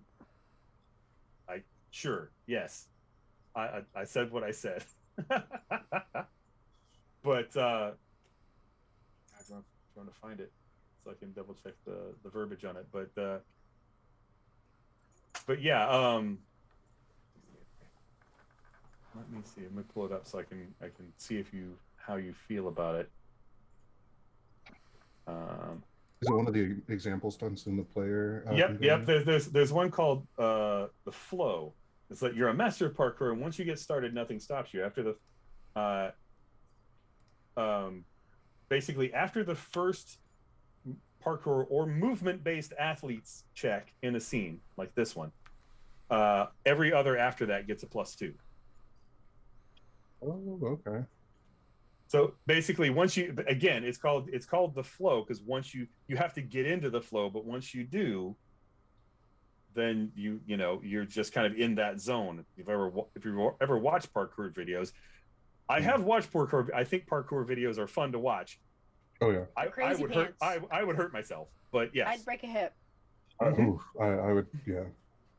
Well, I think part of it too is they get going with that, and then they get in the flow and keep doing bigger and bigger things. So yes, I think eventually you do wind up breaking your hip. That's how you know when to stop, I guess. I just know my knees haven't been able to do that since high school. Truly. Well, I mean, that was my last skating experience was rollerblading, and I did that until I torqued one of my knees, so I couldn't walk on that leg for a while. And then as soon as I got better from that, went rollerblading again, torqued the other one, stopped rollerblading. So if there's ever a even sign, Tony Hawk knows his limits, right? Apparently his limit is getting recognized as Tony Hawk, but whatever. Nobody noticed. Yeah, he may be in the park. Who knows? Anybody ever told you look a lot like Tony Hawk? Yeah. He apparently does do that. He'll go around and hand out gear to random kids if they do kickflips or something. That's cool. I mean, it'd be nice to have enough success to get where you could do that. I love that. But anyway, so yeah, I mean, if that sounds like something you want to put in that stunt slot, because I can see it also being useful in other situations. Yeah, like I could use it for like just vaulting and jumping and stuff like that in general, right? Chasing down vampires, or getting into situations where, yeah, I do like it's that. like athletics with style. Mm-hmm. Yes, yeah. Well, any movement-based athletic thing, which can probably sometimes include dodging stuff, or it looks like a vampire is trying to kill me with a car. I will dodge that. All right, cool. Get the flow going. But all right, we'll put that on your character sheet. And why don't you make me an athletics check to impress these kids?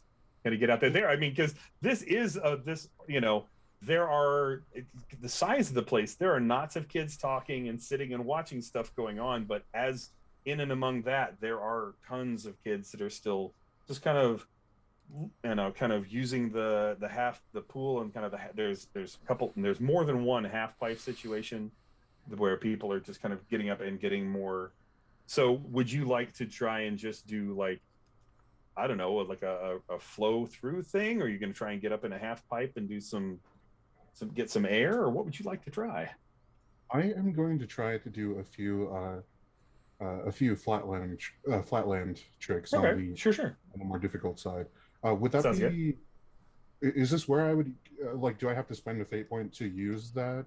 Stunt? No, that's the thing that's the nice thing about stunts is unless some of them will cost fate points because the effect is very powerful.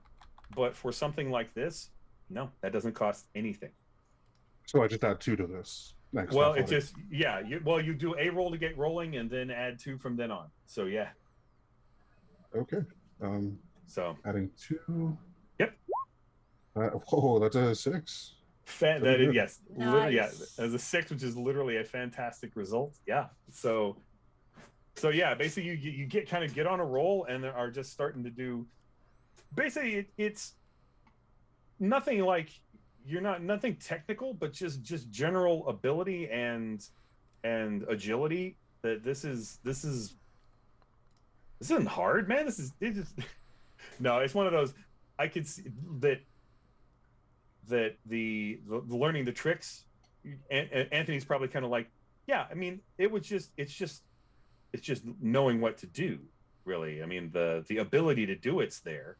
So yeah, you're kind of like, all right, watching other kids like kickflip or whatever, or I mean, maybe he's kind of remembering stuff that he's done from younger days or whatever. And yeah. So after a little bit, you're kind of, all right, cool. So I've done the kickflip. I'm like, oh well, the rail's right there. Kickflip, kind of scraping along, and then all coming back to you.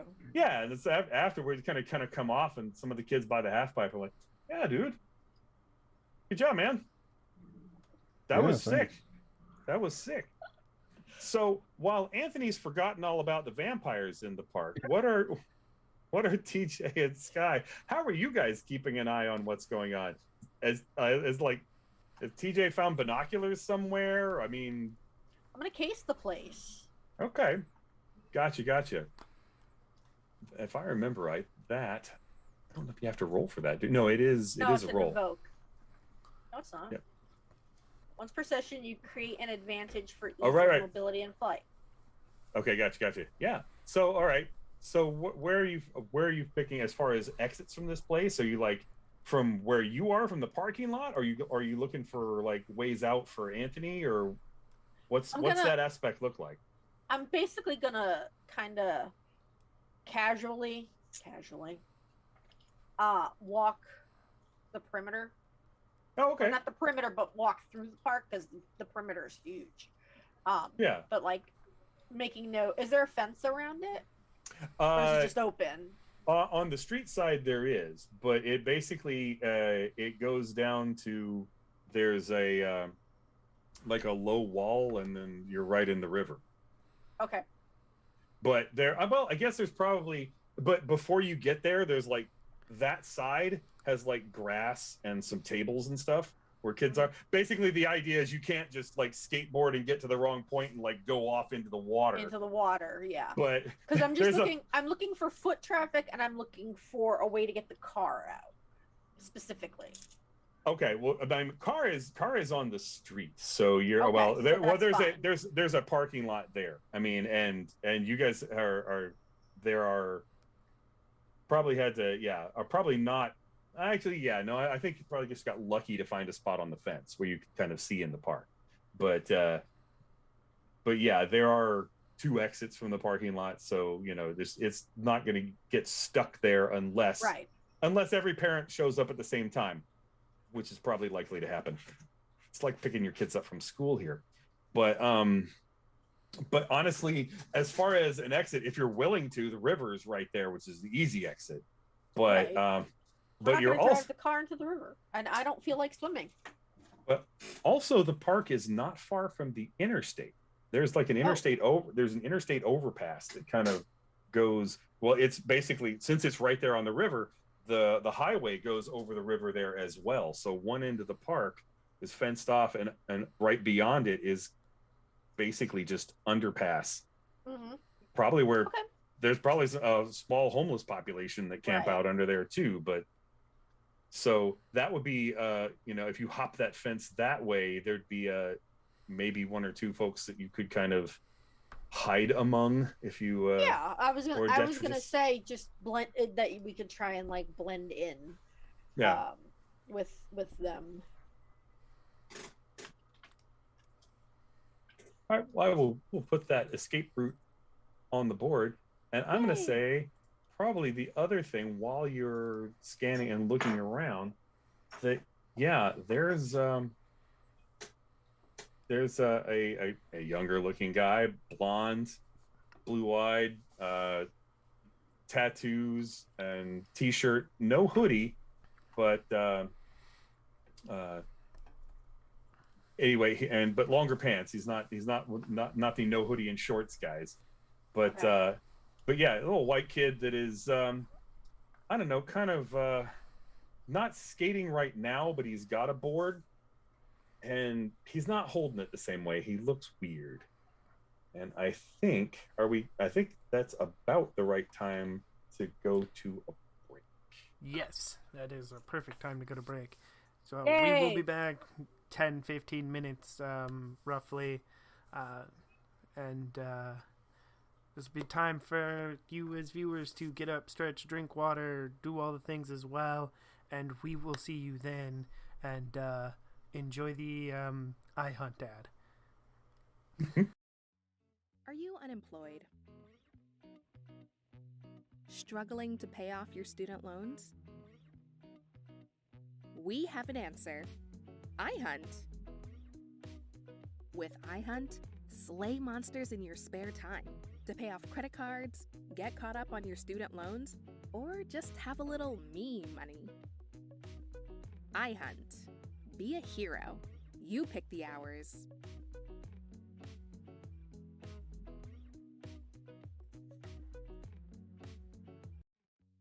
Are you unemployed?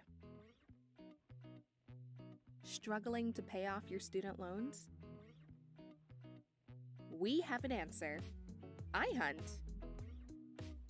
With iHunt, slay monsters in your spare time to pay off credit cards, get caught up on your student loans, or just have a little me money. iHunt. Be a hero. You pick the hours.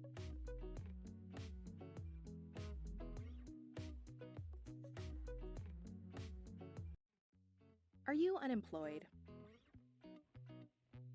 Struggling to pay off your student loans? We have an answer. iHunt. With iHunt, slay monsters in your spare time to pay off credit cards, get caught up on your student loans, or just have a little me money. iHunt. Be a hero. You pick the hours.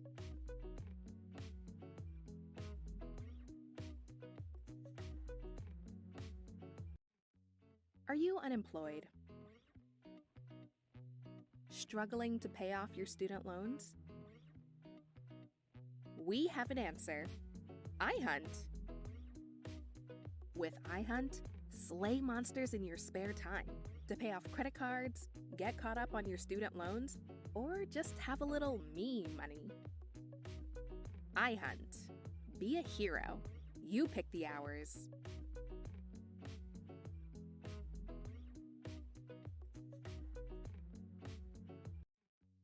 Are you unemployed? Struggling to pay off your student loans? We have an answer. iHunt. With iHunt, slay monsters in your spare time to pay off credit cards, get caught up on your student loans, or just have a little me money. iHunt. Be a hero. You pick the hours.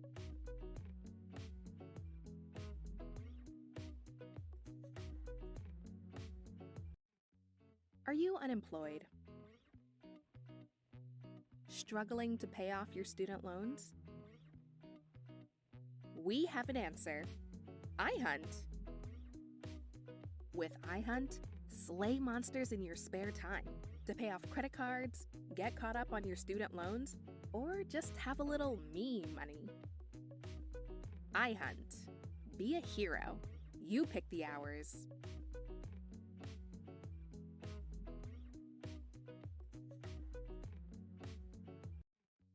Are you unemployed?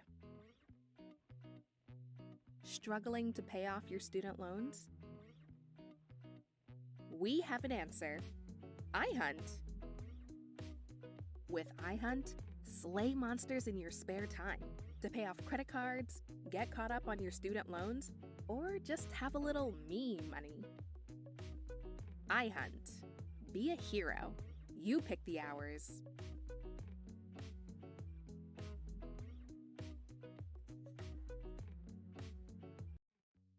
Are you unemployed? Struggling to pay off your student loans? We have an answer. iHunt. With iHunt, slay monsters in your spare time to pay off credit cards, get caught up on your student loans, or just have a little me money. iHunt.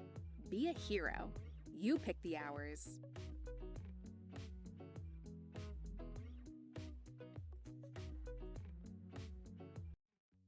Are you unemployed? Struggling to pay off your student loans? We have an answer. iHunt. With iHunt, slay monsters in your spare time to pay off credit cards, get caught up on your student loans, or just have a little me money. iHunt. Be a hero. You pick the hours.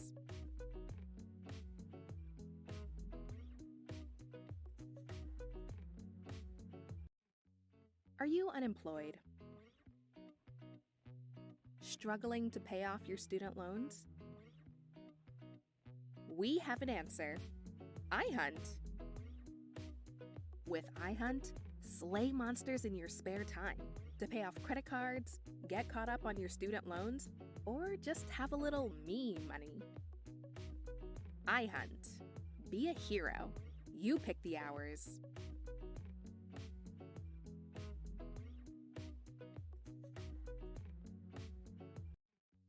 Are you unemployed?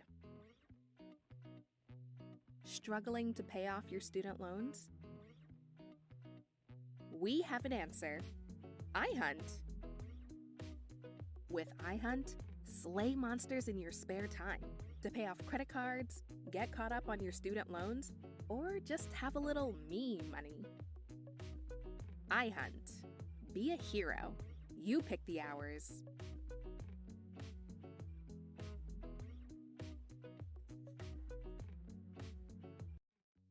Are you unemployed? Struggling to pay off your student loans? We have an answer. iHunt.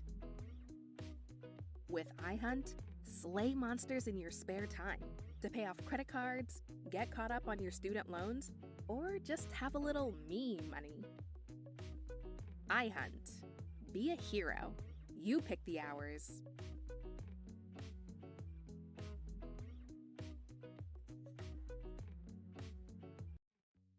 Are you unemployed? Struggling to pay off your student loans? We have an answer. iHunt. With iHunt, slay monsters in your spare time to pay off credit cards, get caught up on your student loans, or just have a little me money. iHunt. Be a hero. You pick the hours.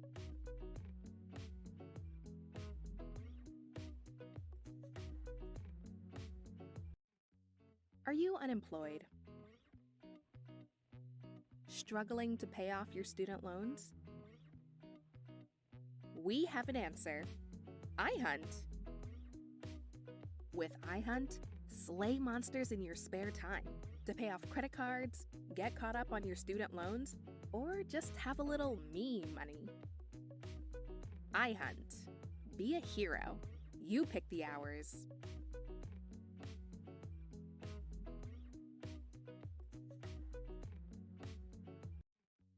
Are you unemployed? Struggling to pay off your student loans? We have an answer. iHunt. With iHunt, slay monsters in your spare time to pay off credit cards, get caught up on your student loans, or just have a little me money. iHunt. Be a hero. You pick the hours.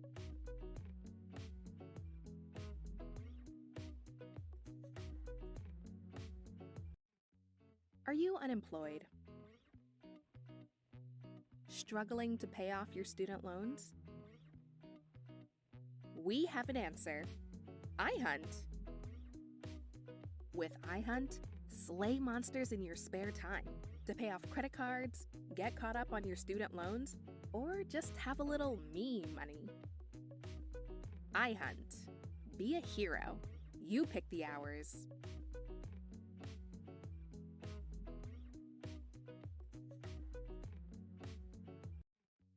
Are you unemployed? Struggling to pay off your student loans? We have an answer. iHunt. With iHunt, slay monsters in your spare time to pay off credit cards, get caught up on your student loans, or just have a little me money. iHunt. Be a hero. You pick the hours.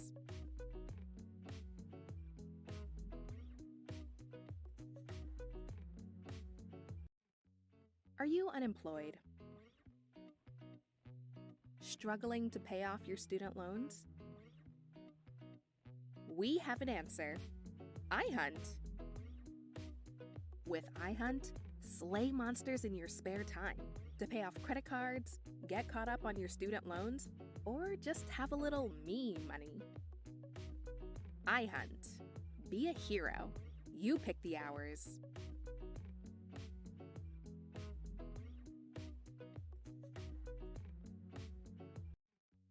Are you unemployed? Struggling to pay off your student loans? We have an answer. iHunt.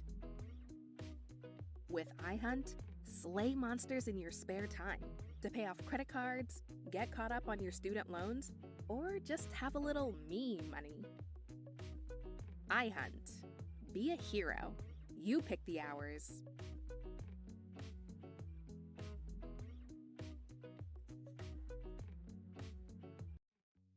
Are you unemployed? Struggling to pay off your student loans? We have an answer. iHunt. With iHunt, slay monsters in your spare time to pay off credit cards, get caught up on your student loans, or just have a little me money. iHunt. Be a hero. You pick the hours.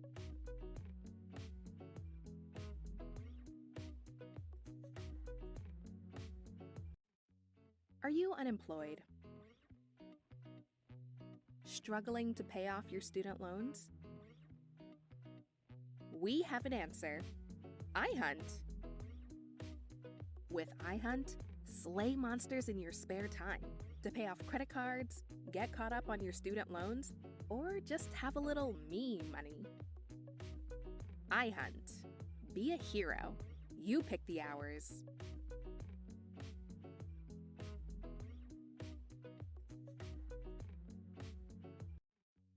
Are you unemployed? Struggling to pay off your student loans? We have an answer. iHunt. With iHunt, slay monsters in your spare time to pay off credit cards, get caught up on your student loans, or just have a little me money. iHunt. Be a hero. You pick the hours.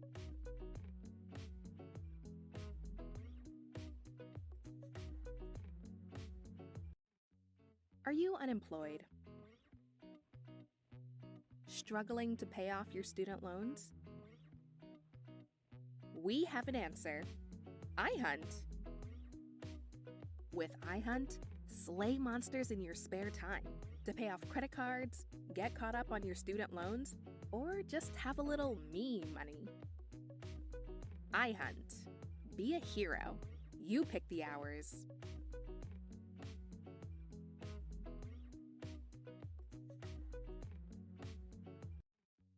Are you unemployed? Struggling to pay off your student loans? We have an answer. iHunt. Hello, everyone. Welcome back.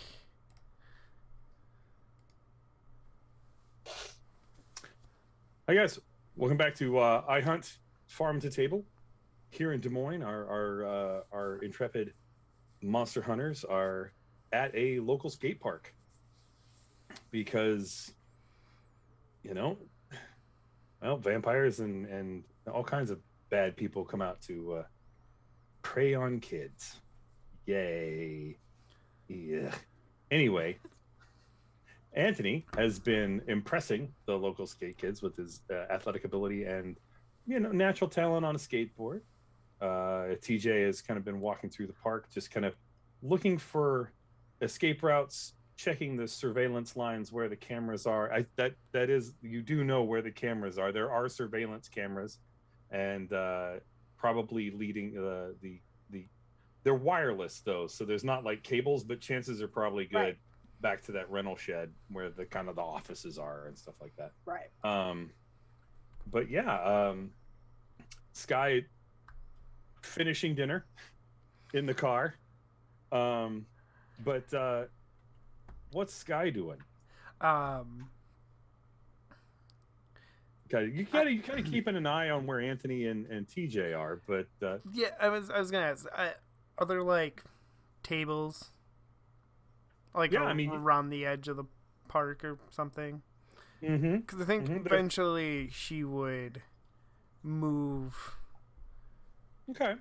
to the table and like sure be absolutely watching from there. All right, fair enough. That sounds good.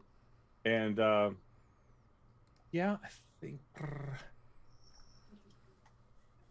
sounds good. Yeah.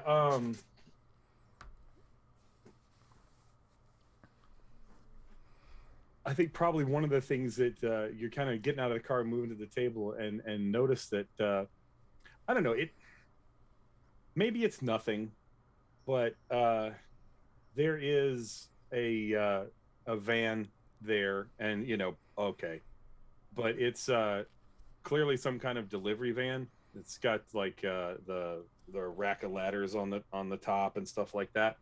So maybe it's a contractor's kids, whatever. But what makes you suspicious of it is that it's backed into the parking space. So it's actually the driver, the windshield is facing away from the park. Okay. Just, other than that, it's just like, all right. But, hey, free candy van. Sure.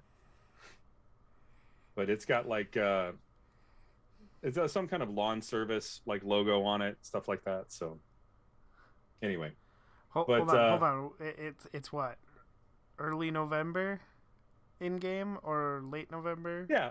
They do gutters though. I mean, I suppose I was just gonna say because like most of those places disappear until the snow drops and then they all become snow removal places. Yeah. Well, yeah, exactly. Well, that's but it's that kind of lawn service. Depends on what attachment is on the truck. Well, if it's, I will say, in Des Moines, if it's any kind of big size pickup like a 350.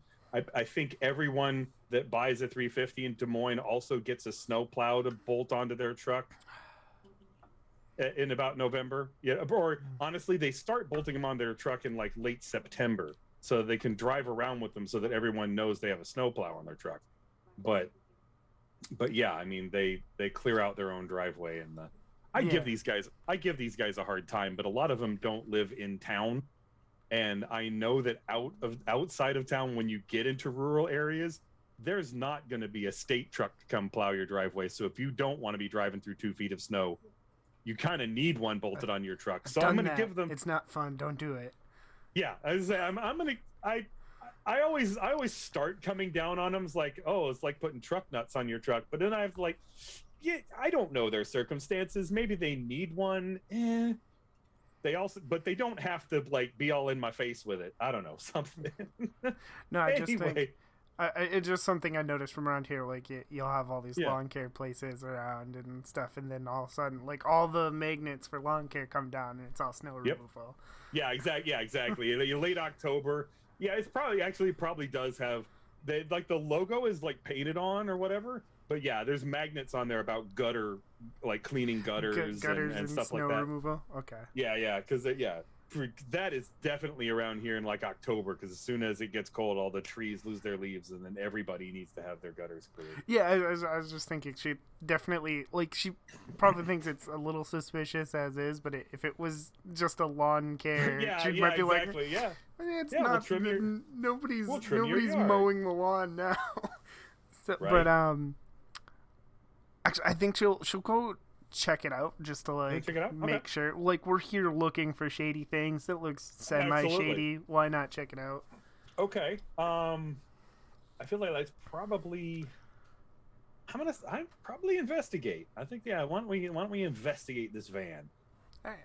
And TJ, this guy is apparently set his sights on two girls that have like toques on, and like one is brunette, the other is blonde with blue and pink on the tips.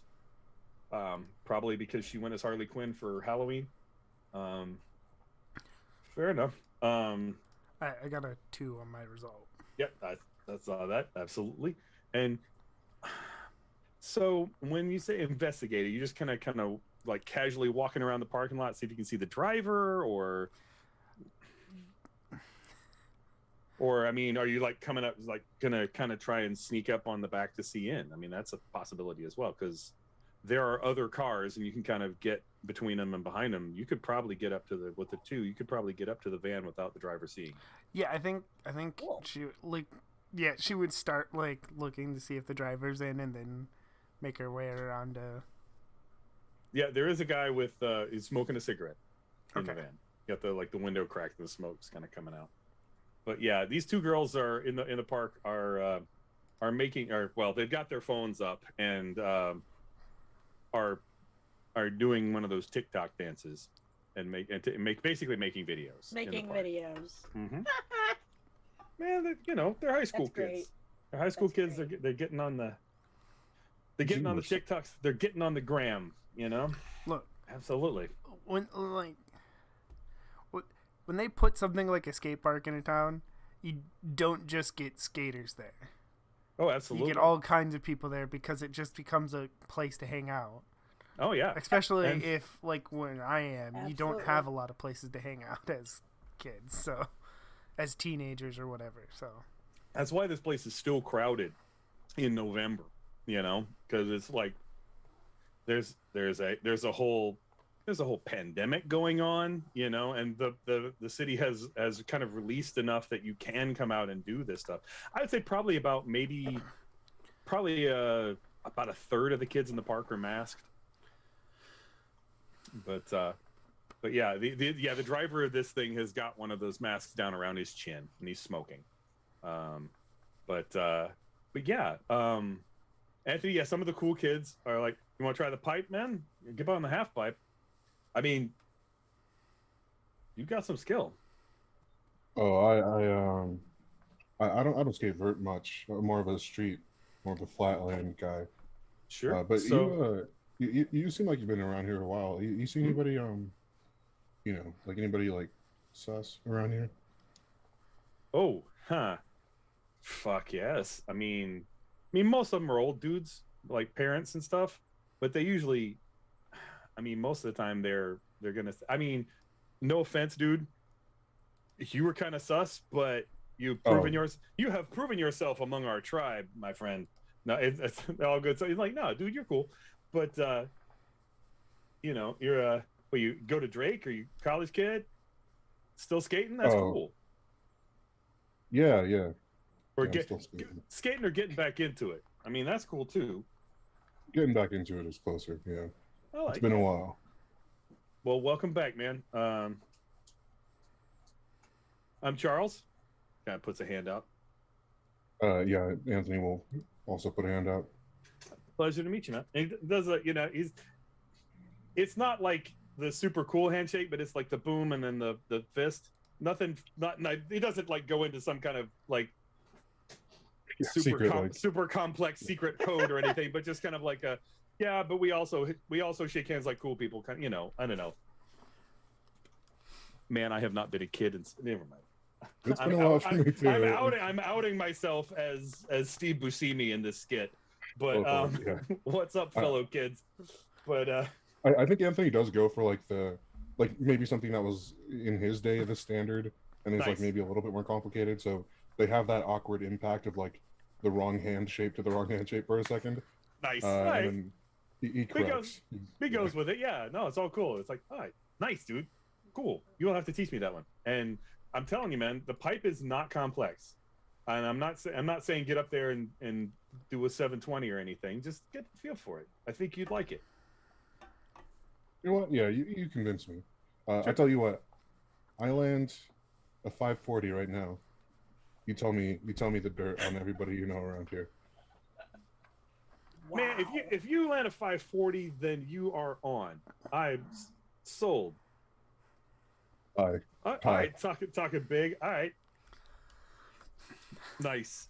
Okay. I presume that's in athletics? Yes, absolutely athletics. And you got the flow going. I mean, you've been just kind of, you're warmed up. You're warmed up. I mean, that's the thing. If you're like hoodied up and all that kind of stuff, you probably unzip because it is with action moving around. You're feeling a little warm. But yeah, I don't think he'd be wearing the red leather trench at the moment. Probably not. Not for skate. Higher than last time. It was a 7. Dang. All right. You're just dice. Should that be possible? Because my +4 is the highest I can get, right? Well, no, +4 is the highest you can get on the dice. And then +2 should just be 6, right? Well, you also add your athletic skill, which is also good. Your athletic skill is +3, okay. So yeah. No, it is. Essentially 9 is the highest. Yeah. Okay, I see. It is easily possible for you to get an epic result. Yeah, you're probably like, okay, I got this 540, and kind of boom, a couple turns on the pipe, and that's probably almost a 1080 before you're coming down. And it's one of those do wobble on the landing, like, and maybe don't make it all the way. Maybe kind of coming down, you just like let it go in the bottom of the pipe and don't like all the way back up to the top. But Charles is just like, dang. There's a couple other kids are just like, yeah. It's like, okay, dude, and he's like helping you up to the top, and it's like, all right, okay. That guy, we're pretty sure it is. I think he's an undercover cop. He's like here almost every day. The body over there with doing the mall grab. But this is basically like one of the tables down by the water. Oh, like okay. It basically there are spots for parents here too. Like folks will bring like there are also like some of the areas not where the half pipe is and some of that, but there's like kind of the kiddie slopes, as it were, like kind of a little more gentler for younger skaters and things like that. So there are like tables and stuff there where parents can kind of keep an eye on that. Close to the younger kids. Okay. Yeah, exactly. So but there's one of the there's some of the like this guy apparently is like sitting kind of on the edge of that area, so you can see the rest of the park too. Like we figure he's probably just trying to see who's like selling weed, which would be Skip if you need anything. Yeah, Skip's I can introduce you to him, but that'll have to wait. But yeah, please. But anyway, blah blah. There's a couple of new folks, and there's that weird chick that just came in, and just kind of pointing at TJ. Don't know who she is, but she's new. And then so a couple other people. That kid over there is a shitty skater, but he skates a little bit, hangs out for a while. I think he's just trying to score with chicks because he's usually hanging out and talking to girls. And what are you gonna do? And you can see that it's that like the guy in the it's a like a Bernie Sanders campaign shirt from Raygun, which is a t-shirt place downtown. It basically a trendy slogan t-shirt. Blonde here. It's the guy that you spotted, TJ, and he's talking to a couple of girls with the blue and pink hair and the brunette and stuff like that. And I think he's just like one of those kids that looks young, but he's in school and kind of hitting on younger kids. Kind of skeevy, but skeevy is the word. Yeah. I mean, seriously. I mean, if you want to hit on girls, but we come to skate. And honestly, the best way to hit on girls in a skate park is to skate, right? Yeah. So, dude just kind of like is just going for it, and I'm like, it's tacky. Anyway, but it kind of, and he starts like, after that, he kind of starts like laying down of who's who as far as who's really good skaters, who's going to be like on like maybe going to like pro tour stuff events and things like that. So you kind of basically learn pretty much everything there is to learn about the people who usually hang out at the skate park. And I'm going to put Charles down as a connection. Not any Charles from the skate park, not anybody you have to necessarily spend points for, but basically he's like, I go to school at Roosevelt, which is a downtown school. It's close to the skate park in the Des Moines sense of the word. It's not close to the skate park the way something would be close in like New York or Chicago. It's still like half a mile, but it's he could theoretically he could theoretically skate here and get here in about an hour, half an hour to an hour if he left immediately after school, which he probably does. It's one of those that you could get there, and there are like pedestrian bridges over the highway and stuff like that, so you can actually, it can be done. But it's also, if you got your mom to take you, if one of the gang had a car or something like that, you could get there in like 15 minutes. So that's probably that kind of thing. It's one of those, it's not inaccessible, but it's more work if you're on foot or something like that. But anyway, yeah, I'll put him down as somebody who with the lowdown, but would also know kind of the central downtown area as well from a kid's perspective, I guess. But anyway, and apparently the guy who rents the park, has been on a pro tour before. He's just sometimes he skates, and man, when he gets out, he's good. I think if he taught you some tricks, you'd be making some money there. Yeah, you can make some money. Something to consider. I don't know if it's reliable, but yeah, but living the dream, right? Maybe. I'm going to go to school for esports, so that's where I'm headed. The thing now, they do that. Like, the university. Well, not in town. I'd have to be going to. I'm hoping if I can get into U of Iowa, that'd be great. I think UNI has a program up north, but that's like a curriculum, esports. Yeah, you believe that shit? Literally, you can go and it's athletic scholarship, just like the guys playing football. I don't need to get a concussion. Hell of a deal. Well, I tell you what, Charles in charge. I appreciate the dirt. So that the witchy one over there, the weird one. Is it she they for TJ? Spoof. Is what? Are TJ's pronouns she they? Is that right? Yes, she they. Okay. Yeah. Or she. I'm sorry, she her. She her. Oh, she her. Okay. And then Sky, is it she her? Yeah. Or she they. Okay. She they. Okay. Thank you. Yeah. So I'll be to Charles like, okay, yeah. So the weird one, the witchy one, and the mechanic looking one, the one. They probably haven't seen Sky. Sky's not come into the park. Sky's at the parking lot. Okay, so me and the witchy one, like, this is more of a me and you, like, a favor thing. If you want to, spread the word that we're like on the up and up. We're not like those skeevy weirdos over there. But I'm gonna look into them, make sure they're not causing trouble. Nice. Appreciate. Man, if you tell them not to, he kind of sizes you up like, dude, if you tell them not to, they probably won't. That's the hope. Which one did you say was Skip again? Oh, right. And he kind of like, let me introduce. So they basically, kind of the camera kind of backs off as Charles and Anthony go talk to Skip, who is Skip is he's got like really tight dreads and just got a dark skin and not like most folks in African Americans in Iowa are.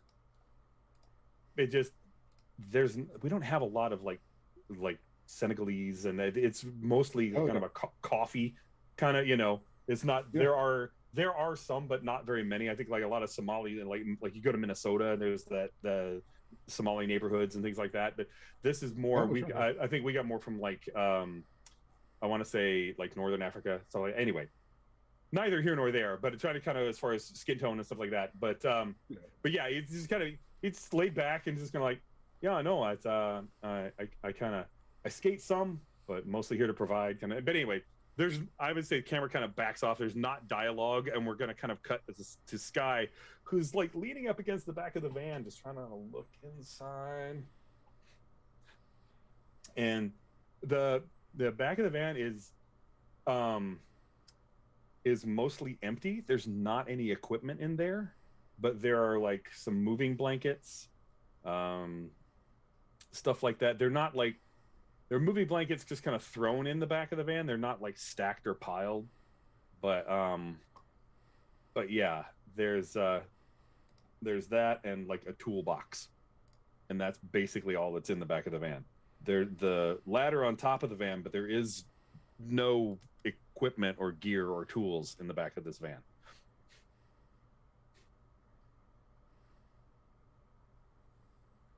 Okay. Which, that probably seems weird to Sky for cleaning gutters. Right. Requires a certain amount of. Right. It requires actual. And even if it even not just that, you usually for those kind of things, you usually have equipment in your truck. Even you know.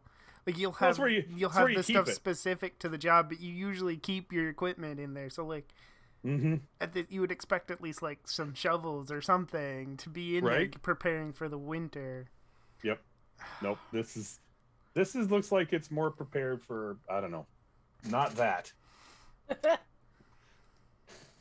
I mean, the moving blankets would certainly make the floor of the van a little less uncomfortable, I suppose.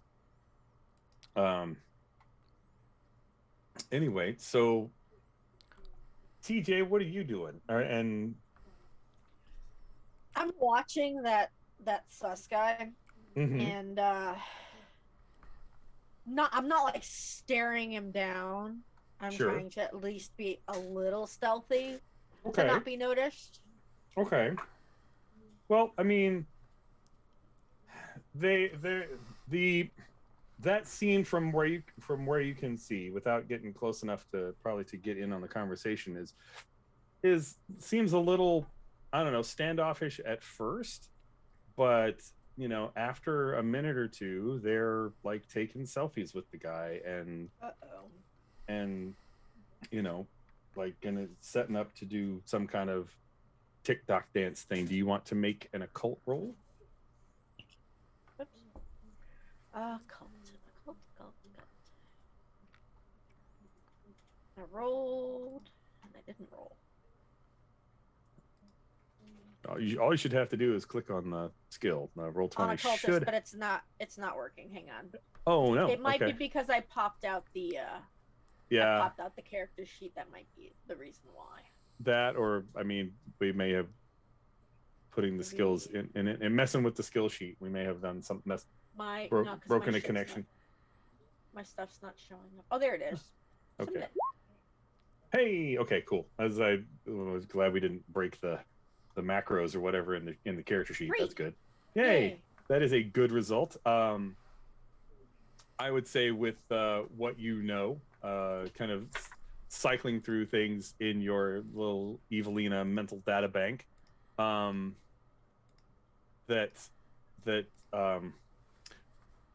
kind of mental social wuju is something that several kinds of occult monster can do, but particularly vampires. That's absolutely a thing that they can kind of get in and mess with the mind. I pull out my phone and I text. I forget. I gotta learn the names. Anthony. There it is. No, Sky. Sky. Okay, perfect. Okay. I'm gonna. All right, that's perfect. Sky. And the message. Is one letter. V. V. Gotcha. That's it. Okay. Sky, I have a shiny fate point for you if your phone is not on mute.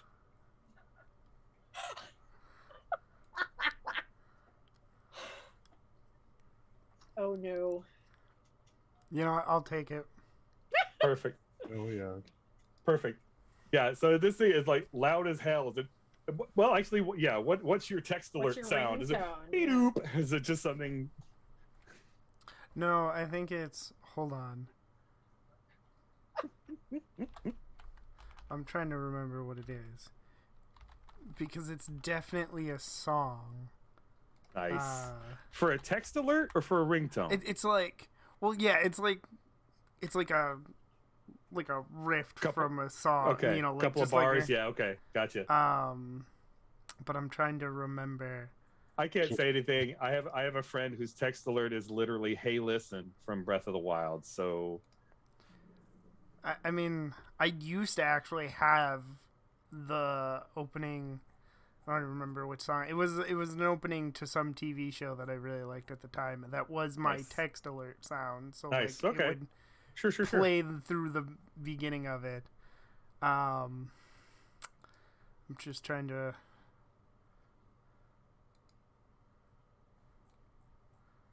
It is one of the X-Ray Specs songs. I don't know which one. Okay. But they're like a 70s punk band. So Yep. Fair enough. So No, I that just like some hard riffs, you know, some hard Nice. punk riffs. Beep-a-loop. Yeah, absolutely. And the guy in the driver's seat, you could feel the van move. He sits up and it's like starting to crank the window down and starting to look out. So I would like it pointed out now that my phone is on vibrate. Just for future reference. So in case it comes up, my phone is on vibrate. That's fair. I just, it's for drama. Like I said, Sky's phone could have been on vibrate. It's fine. But I think what happened now is basically you're kind of stuck because you're kind of ducking down. If you stand up completely, he can see you through the back windows.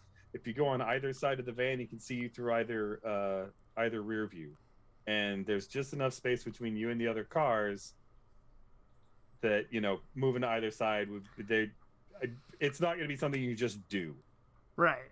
But you do have your phone. I'm gonna look at the message real quick. Mm-hmm. Says B. And then, so I'm looking at this. I got this suspicious van. I want to come up with some kind of way that I would be able to track the van. Okay. I mean, this is, you guys came here to find vampires to hunt. So, I would say this feels like creating an advantage with Maker. And this is probably, basically we do this in flashback to when, kind of a cut back to when like this guy's got a work table or something, soldering iron or whatever, Yeah. Was this like some kind of little magnetic tracker thing, or what does it look like? Something you stick in the tailpipe, or? Yes. But it's definitely something she made herself. Mm-hmm. Oh, sure. You get a little bit. I mean, all you need is you can get neodymium magnets on Amazon you need like 20 of them for nothing, and just a little hot glue and put that onto a little transmitter or whatever. Yeah. Why don't you give me a? I do have contingency plan on my stunts, but I do not think I need it here Probably not. But no, this is pretty straightforward and simple. Yeah. This is just having a thing. Okay, that'll give you a tracker aspect with one invoke on it. So sure. Yeah. And yep. Now I need to come up with a reason to be back, to have been back here. Well, I mean, planting it right now where you're at, planting it's going to be easy. Oh yeah, planting it's the easy part. But she's gonna want to get out of here at some point. So I think she's going to stick it on like under the bumper on the muffler or something, Sure. and then Okay. text back, "Call me."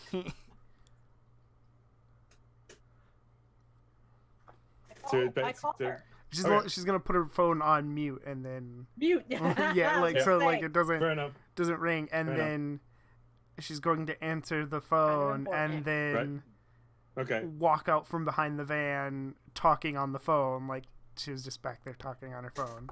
Nice. Okay. I feel like so this I feel like is going to be a contested role because you're trying to sell this. Right. Yeah. No, that's You're fair. you're selling this scene and this guy's going to try and see through it. So I really like I'm loving it. But I feel like in his case it's probably going to be socialite is going to I think you're basically pitching an idea to him. I feel like either influencer or grifter. I would probably closer to grifter, but I would buy influencer, and then he's got to have to defend with socialite. Influencer is my better of the two stats. All right, cool. So that is more that is more selling the whole thing, and there's also in influencer a little bit of how dare you question me kind of thing, you know. It's a little in your face. I love it. But anyway, yeah, that sounds good. And then I will do my roll. All right. Well, good thing he doesn't have high skills on this anyway. So, are you kidding me? Okay. Well, our van driver had no skill, but he rolled really well. So, that sounds about right. Well, okay, but that's the thing. Do you have an aspect that might come into play here? Ooh.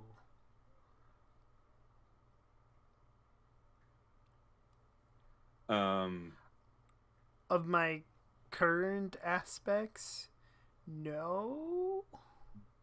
Okay, we have two open slots. Is something sound interesting, or I mean, well, I guess. Well, that's my drama though. But I was gonna say I could see like being on the phone and like, no, my car broke down again. But that I don't know. If okay, sure. I mean, if that's how you want to sell it, then yeah, that can be the conversation you're having with TJ. Yeah, is like talking about needed somebody to come pick you up. I okay. Because that's the thing. If you're talking again, it's social engineering, right? You're talking really loudly about, no, just come pick me up, kind of all that kind of other stuff. And because when it's about selling it, like that's right. And I've been watching because too much Leverage lately, so that's what I'm thinking about. Like oh selling man, it. no, yeah. No, it's all good. I love it. Okay, so all right, spend the fate point, which I need to put those. I need to give you guys some. Dang it, Jay, come on. All right, let me throw some help. I mean, you have them. I mean, they are tracked on the character sheet too. Yeah. Right, but I have a deck that I can deal. Yeah. I think this to Sophia and deal those, and actually need to because dang it, come on. This is getting too hard. There, that, and then two.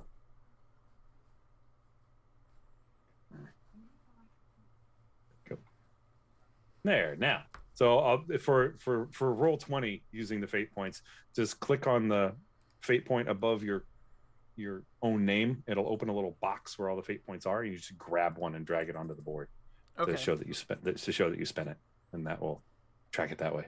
I like doing that in roll 20 because just for me as a game master, it's always fun at the end of a game session to see how big a pile of fate points I can get people to spend. Right. But that also includes me spending some on behalf of the NPCs as well. So right. Perfect. Yay. All right. So yeah. Now that will bring it to a tie, which would basically, but what that means is a tie goes to you, in the form of a boost. Okay. So that just in it's one of those, as far as this is concerned, the guy, yeah, he, basically looks away. I mean, basically, it's kind of like suspicious of, looking at, like, checking the other mirror. Where did she come from? But he's been cranking the window down, and here's you talking about, and like stuff like, and he says he's charging me, X months, but the car is gonna be, is. And then I also walk over to and like kick the tires on a car that at least outwardly looks like a car that would break down.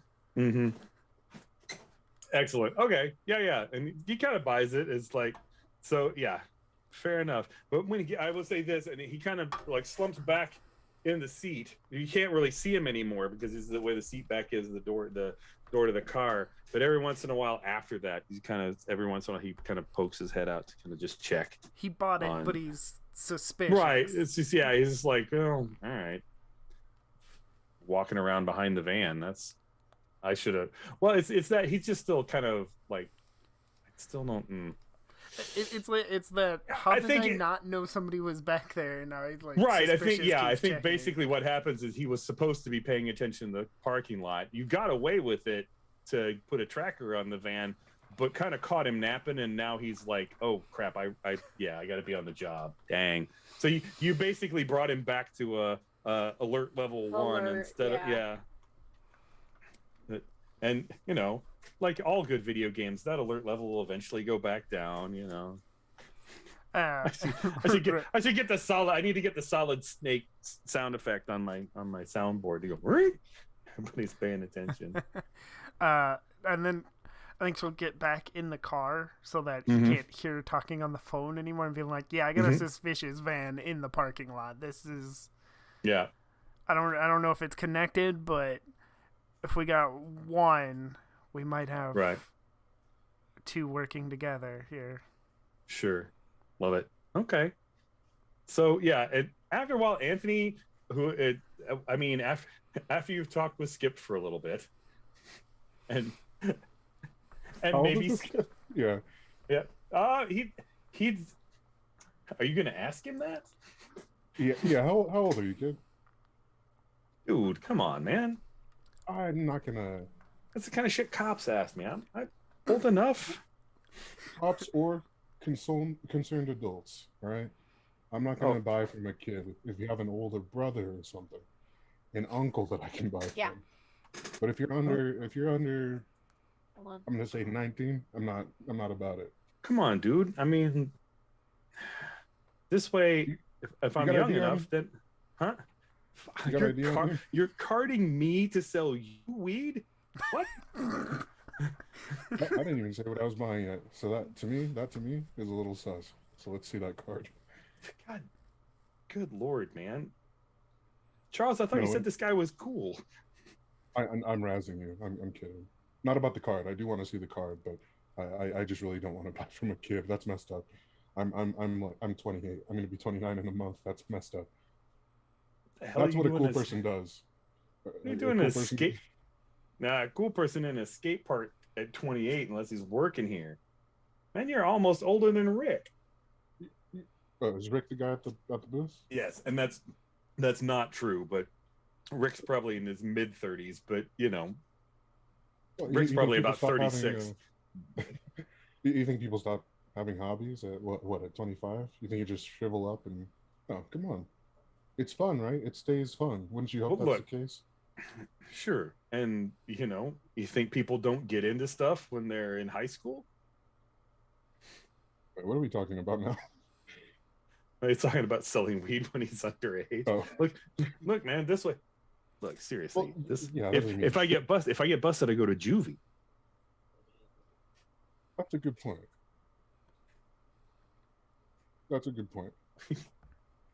That's better. But it's still unideal. It sets you on a track, all right? And then Anthony goes on to explain the school to prison pipeline. Well, I mean, dude, man. I know what life is like out here. You gotta find a way. You gotta get a leg up, or else life crushes. I mean, seriously, man. Look at me. I'm on the school to prison pipeline anyway. I'm gonna get busted for driving while black. So Sure, but you don't. This. You're right. Does it help if I telling you I'm investing the money? Are you investing the money? Entrepreneur, my friend. In what?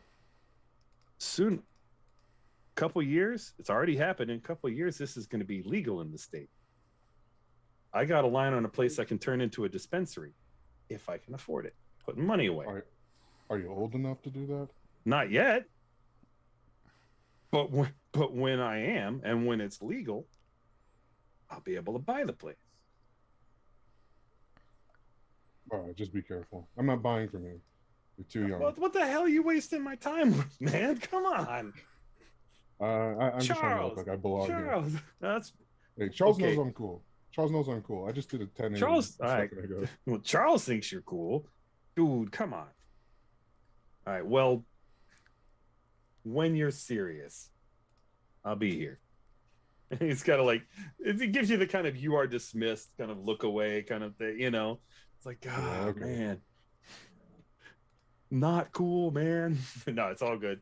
But so you kind of coming out of the hat by a bit of basically the rest of the park instead of TJ's. Like TJ's on the phone. Somebody. There are fewer kids here. I'm gonna say it's probably getting close to like 6:30, 7 o'clock. There's like bin cars, which Sky you would see there's cars in the parking lot, folks that are, or some of the like a lot of the younger kids have gone home.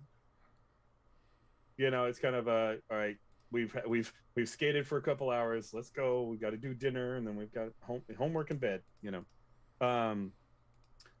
like the younger end of the park kind of empties out and so on. So it's starting to get late, and there are fewer and fewer kids around. But these two girls and the other guy are he is basically doing some skating, not great stuff, but it's just kind of like doing like kick flips, and the girls are like taking pictures of TikTok, again taking video and stuff like that, and hanging out. And this is kind of, there's conversation, and so they start walking towards the gate to leave. So what's the move, everyone? As it stands, I think did oh gosh, I forgot his name. Michael? Did the one kid tell me about the blonde guy, or just the cop looking guy?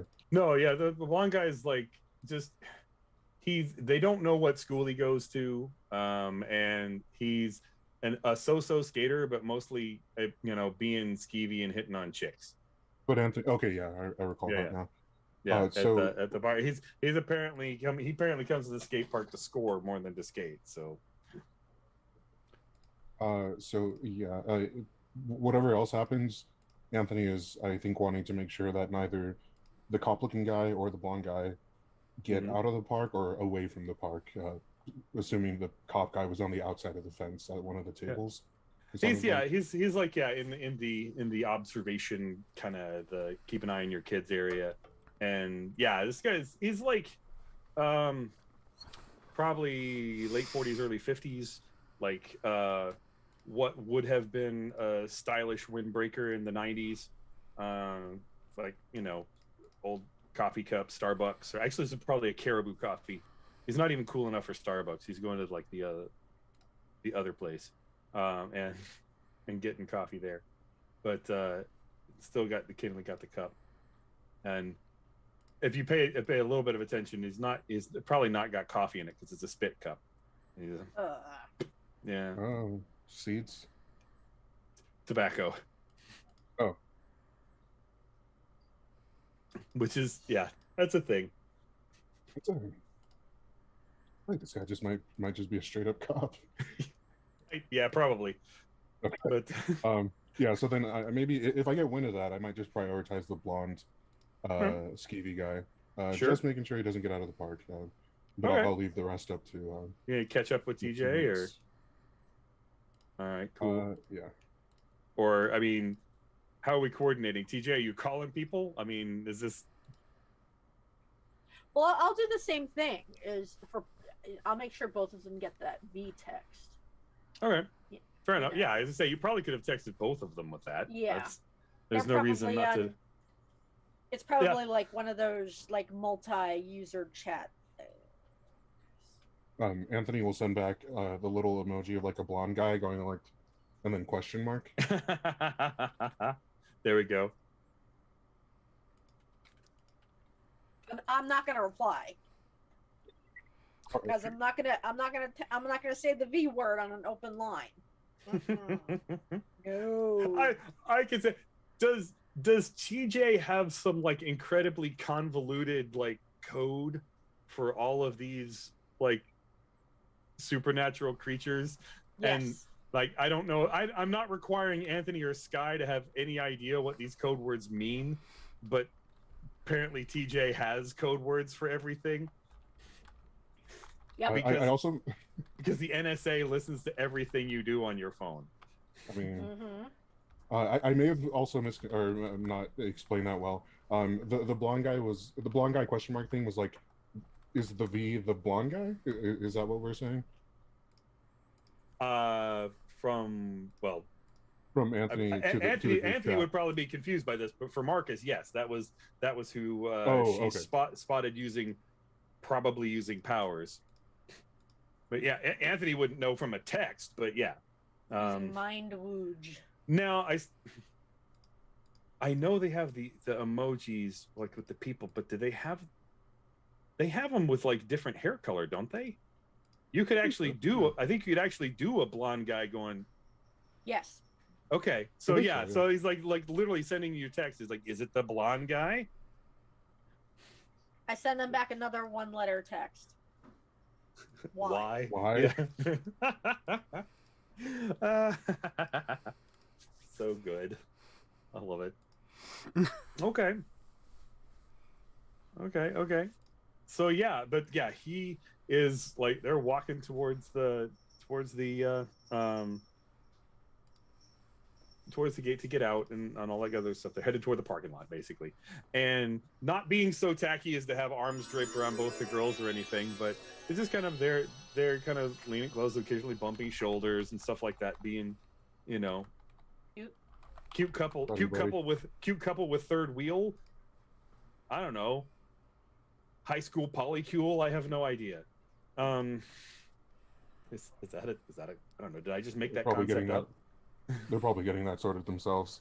Mm-hmm. Yeah, exactly. Yeah. Like, and yeah, because that's the thing. Yeah, is that, you know, that may not be something that the girl. Yeah, that it's kind of weird that the girls would maybe be okay with, because the other girl, neither of the girls look like, you know, they feel like the third wheel, right?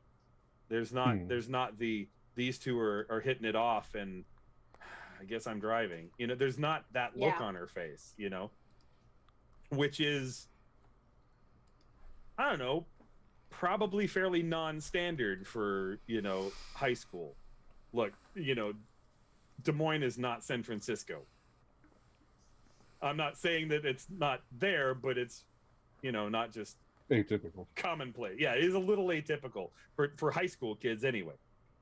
Or I guess early high school. I don't know. I mean, high school's when you're figuring that out, I suppose. I don't know. Anyway, probably atypical. It's one of those, you know, this is probably weird. Might be okay, but probably weird. And there's just enough ambiguity. There's like, well, I can't just go in there and cut his head off then. But...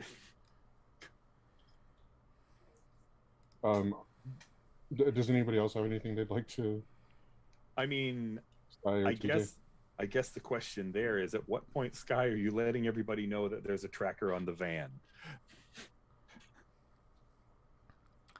Or is that? Or have you shared? I mean, you don't have to. I'm just... she shared that the van was potentially Yeah. Another one, but I don't think she shared that there's a tracker on the van yet. Okay, well, sure. That's fine. Is it something that's standard operating procedure for what we do? Well, I don't know. Have you guys hunted enough to have a standard operating procedure yet? Or My question is, well, it would more likely be, has she done it before? Probably not. She probably just Okay. made these Okay. recently. And okay. Okay. There's, That's not something I would be there's expecting. okay, yeah. So there's probably a situation of maybe there was a situation where somebody got away and this guy's like, man, if only I could track. Hey, I probably could track them, couldn't I? Yeah. Perfect. Is there like a receiver in like the trunk of the car or something? Or No. She built it herself and then used her hacker skill to build like a little app for it. so okay, it's on the phone. Okay. So all right. Oh, you know what? I bet it probably feeds into one of the. It probably reads like a. It's the same kind of thing like the traffic apps use. It's just a GPS in the car. Yeah. It's like that's probably all it is. It's like the guts. It's probably just like the guts of a Garmin or something from the mall. It just kind of, rewired or whatever. So yeah. More like from absolute the thrift sense. store. Yeah, absolute sense. And it just shows up on your on like a traffic app. You just have to, program in the code for the device. So sure, that makes perfect sense. Love it. Okay, cool. So yeah, basically, if you guys are texting a vampire, they're leaving, and Sky's like a little what? I think it's probably okay, guys. I think I got this. Or are you a little more relaxed? Or it is illegal to track someone if you don't have a warrant. So she does not say that in text that she's doing. Yeah, this. right. Like, Yeah, it's like it's fine. It's fine. Don't panic. Yep, but yeah, when they get to the gate, and I know you said I that's my question for you, Anthony, is like they're headed out. You say you were talking about not letting them leave the park, but they're basically headed for the parking lot. Are you? Sky in text is saying that everything's fine, but Come back to the car. It's fine. We can. Park's too public. Don't confront them. Park's too public is actually probably very true. I think you're muted there, Marcus. I was, thank you. That's a great point. I'm gonna try to run, probably conspicuously fast, run over to the rental thing. Thank the guy, I forgot his name. Rick. Rick. Yeah, thanks, Rick. You're real cool. Keep it real. Leave the stuff. Just kind of Throwing toss the it on the board counter. to the hat, Exactly. and then dash back to the. Gotta go. Back to the ride. I love it. Yeah, that is absolutely a scene that the camera would catch. It's just like, ding, ding, ding, ding, ding. Thanks, Rick. This is great. Keep it real. Yeah. The door hasn't even closed yet before you're grabbing it and coming back out. Also get a chance to make the bell sound. Yeah. Love it. And so the other thing too is as you're both rushing to the car, a Chevy Malibu 1965 Chevy Malibu is a 2-door, so you have to. So for one of you to sit in the back, you have to. Someone has to push move the seat up. Yes. I'll get in the back. That's fine. I'll kick back in the back. Which may hurt us at some point when we need to get in the car really fast. Oh, I love it. Yes, I love it. Dramatic. Yes. Anthony in the back. Yes. Making a note. Perfect. All right, cool. So yeah, I mean, they do actually head toward the van, and which again, just blonde guy just calmly opens the back, and the girls calmly get in, which is, of course, because why would you? Yeah, this is like at this point, everybody, all three of you are like, oh yeah, no, they're mesmerized or something, because no way two high school girls are gonna get in the back of a sketchy van. Just once they're not in the car. Calmly anyway. Yeah. Like, as we watch that, I'm just like, it's fine. I put a tracker on that van. We can follow, and we won't lose them this time.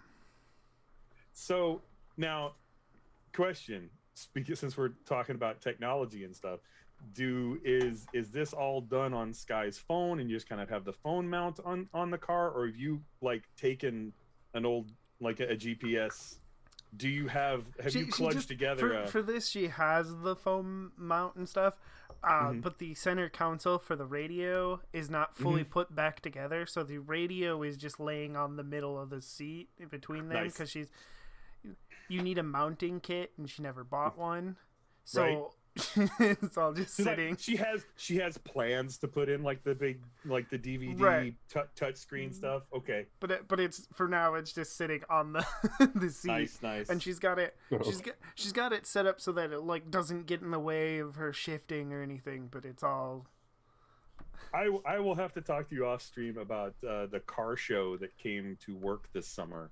Oh no! And I know I got to talk to some of these guys. They're like restoring old like 50s cars and 40s cars and stuff, and apparently all the aftermarket stuff that you can get to add all of like modern conveniences to the car without looking like, they have like, like putting like power windows and like real air conditioning and power steering in these things without making it look wrong, kind of thing. That they literally have like, the window roller handles.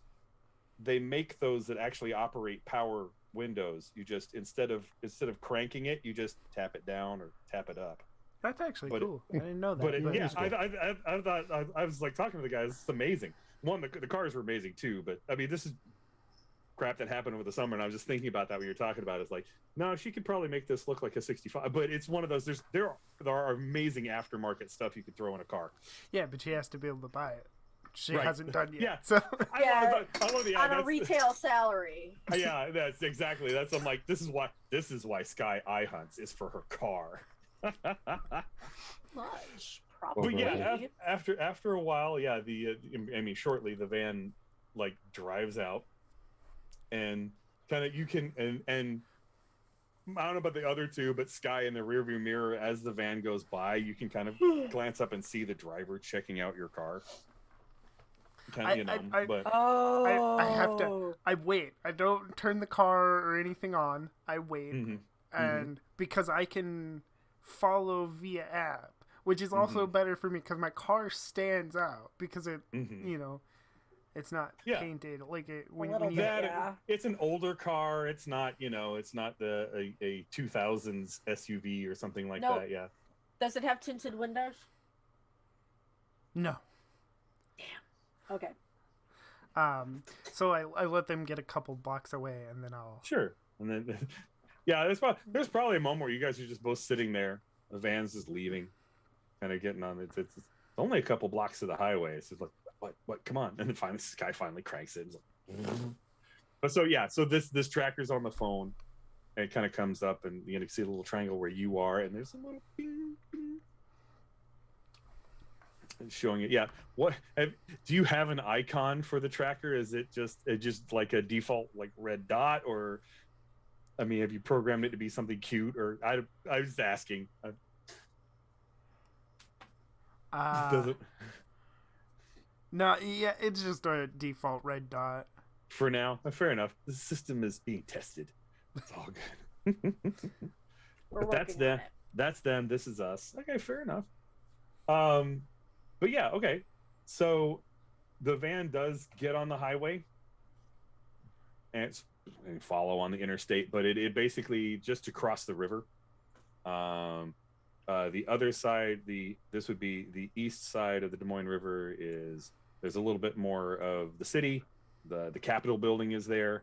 That's, Capitol building is definitely something you can always see from the highway in Des Moines. It's landmark. The like old classic kind of castle looking courthouse thing. The big thing about it is the dome is like all gold leaf. So, and there's probably there's not, it's at night now, so it's just the spotlights lighting it up. But yeah, when the sunlight will turn it like this red orange anyway. But kind of go past the Capitol, there's one of the main drags is 14th Street, which goes down into essentially the projects. And the van is kind of headed that way and down off into a kind of sketchy-ish neighborhood. And this is probably about a 30-minute drive, which, again, long time in a van, I suppose. But I guess that's the question. This can't go well. But and when in that neighborhood is there, yeah, there's just, it's just older houses, and eventually the van just kind of pulls up into like this old, kind of run down, like light blue 2-story, and up the driveway, and in the back of the driveway there's a garage. There is parking on the street, on the side of the street opposite this house, so you probably my car is probably a little loud. I'm probably try to, park like a block away, just to yeah, just to make sure we have the element of surprise a little bit. Surprise. Now, my question is, I guess, are you going past the house and then parking a block down, or are you going to try and like not even go down the street kind of thing? Because if you don't go down the street, you may, I may have to, maybe we miss where they turned. So I think you could probably get where you could see the place. Yeah, I guess because both are risky. Because if we pull over too soon, we might not see exactly where they go. But if we drive past, they may look out and see us. They may recognize us from the park. Yeah. Fair enough. I mean, either is all right.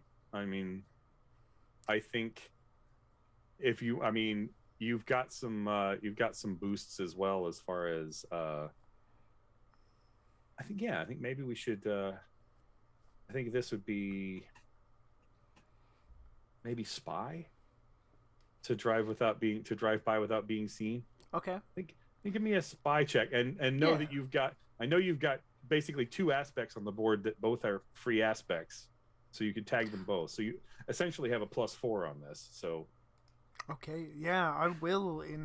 So +4. Well, I mean, if you want to. I mean, the thing is, their aspect. You don't need to use them unless the roll is. You know what,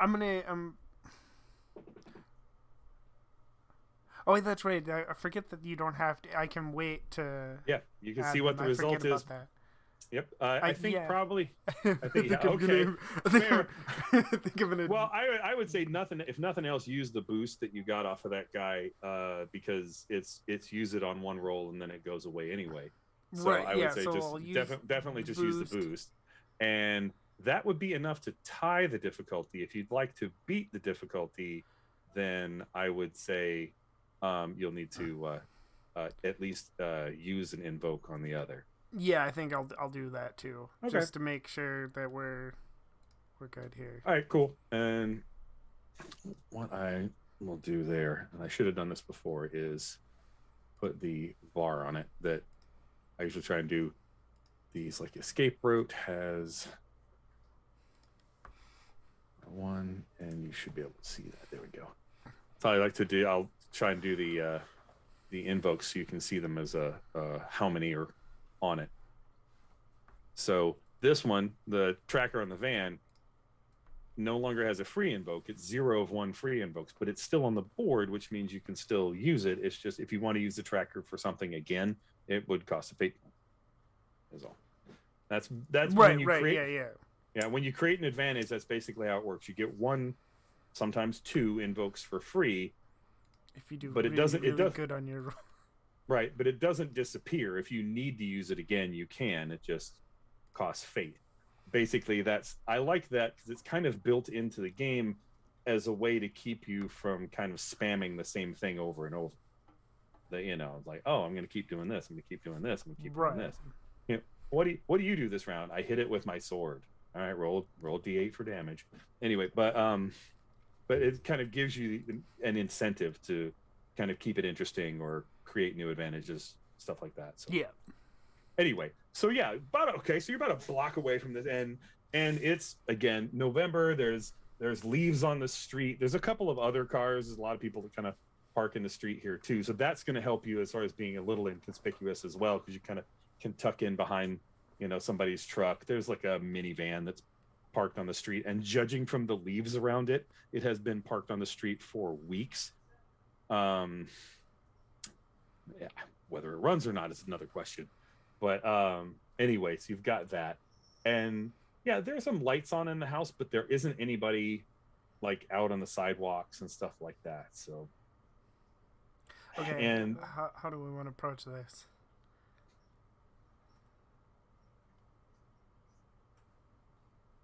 Is this the time for a gear up?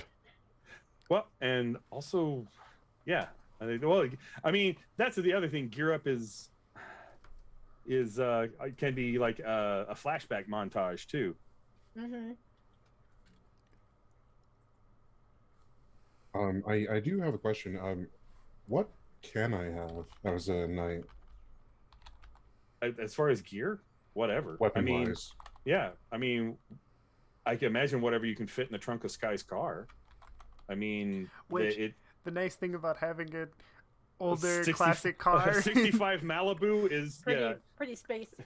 Yeah, you can fit a lot in the trunk of the car. There's a reason they picked the Chevy Impala in Supernatural. Yep. Put a lot in there. But it's one of those that gear isn't really in fate necessarily the deciding factor. It's more about the person using it. So yeah, if you tell me, you maybe you have a sword or a big knife. The main character in the I Hunt novels frequently uses a machete because it's not huge, it's sturdy, and you can get one at a hardware store. So that's always fun. I have my LARP character has what's called the welfare bag, or not welfare bag, the Walmart bag. Excuse me, wrong word.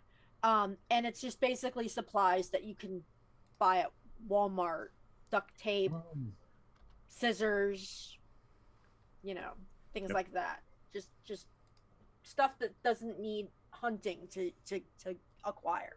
Sure. I mean, yeah, I've had a character that's had a lot of success with an aluminum baseball bat.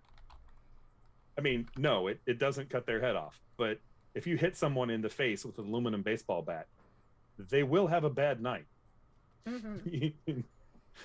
It's just like, how do you behead someone that way? It takes a lot of work.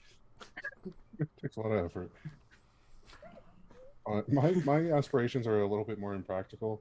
Sure. Playing to the Dante thing, yeah. I would like 2 handguns and a sword. Whatever that amounts to is fine by me. Okay, sure. Now, yeah, I mean, we could talk about that too. I mean, as far as having that as gear is not a problem. Carrying it around maybe a little, and the handguns shouldn't be a problem. What's gonna give you a problem in like a suburban neighborhood, even a sketchy suburban neighborhood in Des Moines, is a big ass sword. And I'm not trying to talk you out of it because I think it's amazing. It's just one of those that the neighbor looks out the window is like carrying a dude's got a sword, man. There's a dude out here with a sword. I'm probably looking at like at most something two-handed, but not like a Zweihander or like a Flamberge or anything like that. I would also say that probably from your experience that God, how would Desdemona put it? Like, these probably maybe I have like a flashback, like back of the head. It's like, Antony, swords are for warehouses. You're going to be in small, close places. You got something shorter? No, you've never seen me use a sword. Fair enough. Okay. She said, all right. We'll see how this goes. I would say that I'm trying to imagine a sword fight in the kitchen is probably going to be interesting. Just throwing that out lodged there. In a cabinet, right? I'm without a sword. Yeah, I'm open to that. All right, I kind of like this as maybe a character arc for Antony, like early hunting and figuring out that some of the video game stuff might be a little impractical, but I love that. Yeah, cool is cool, but it's like, nah. And like 6 months down the road, he still has the sword, but just for looking cool. And when he actually goes to fight someone, doesn't even draw it. It's the machete. Oh yeah. Yeah, no, it's all good. I love it. So yeah, so we know that Antony. Are you wearing the coat? Yeah. Okay. Yeah. First thing. Antony's got this big red leather duster, sword, and probably inside the coat in holsters. Red leather duster. Isn't it? Mm-hmm. Yeah. Is that Really? right? Yeah. Really? Yeah. So, are we going in loud or quiet? After I've strapped 2 guns on myself and put a big sword on my back, in a big red leather duster. Not inconspicuous. Come on. It looks Red like is we're hard to see at going loud. We don't have to. I can wait till I draw the guns. I don't have to draw them at all. I can just go all melee. Anthony, has anybody ever told you your outfit's a little loud? No, why? It stands out a little bit. It's a little attention giddy.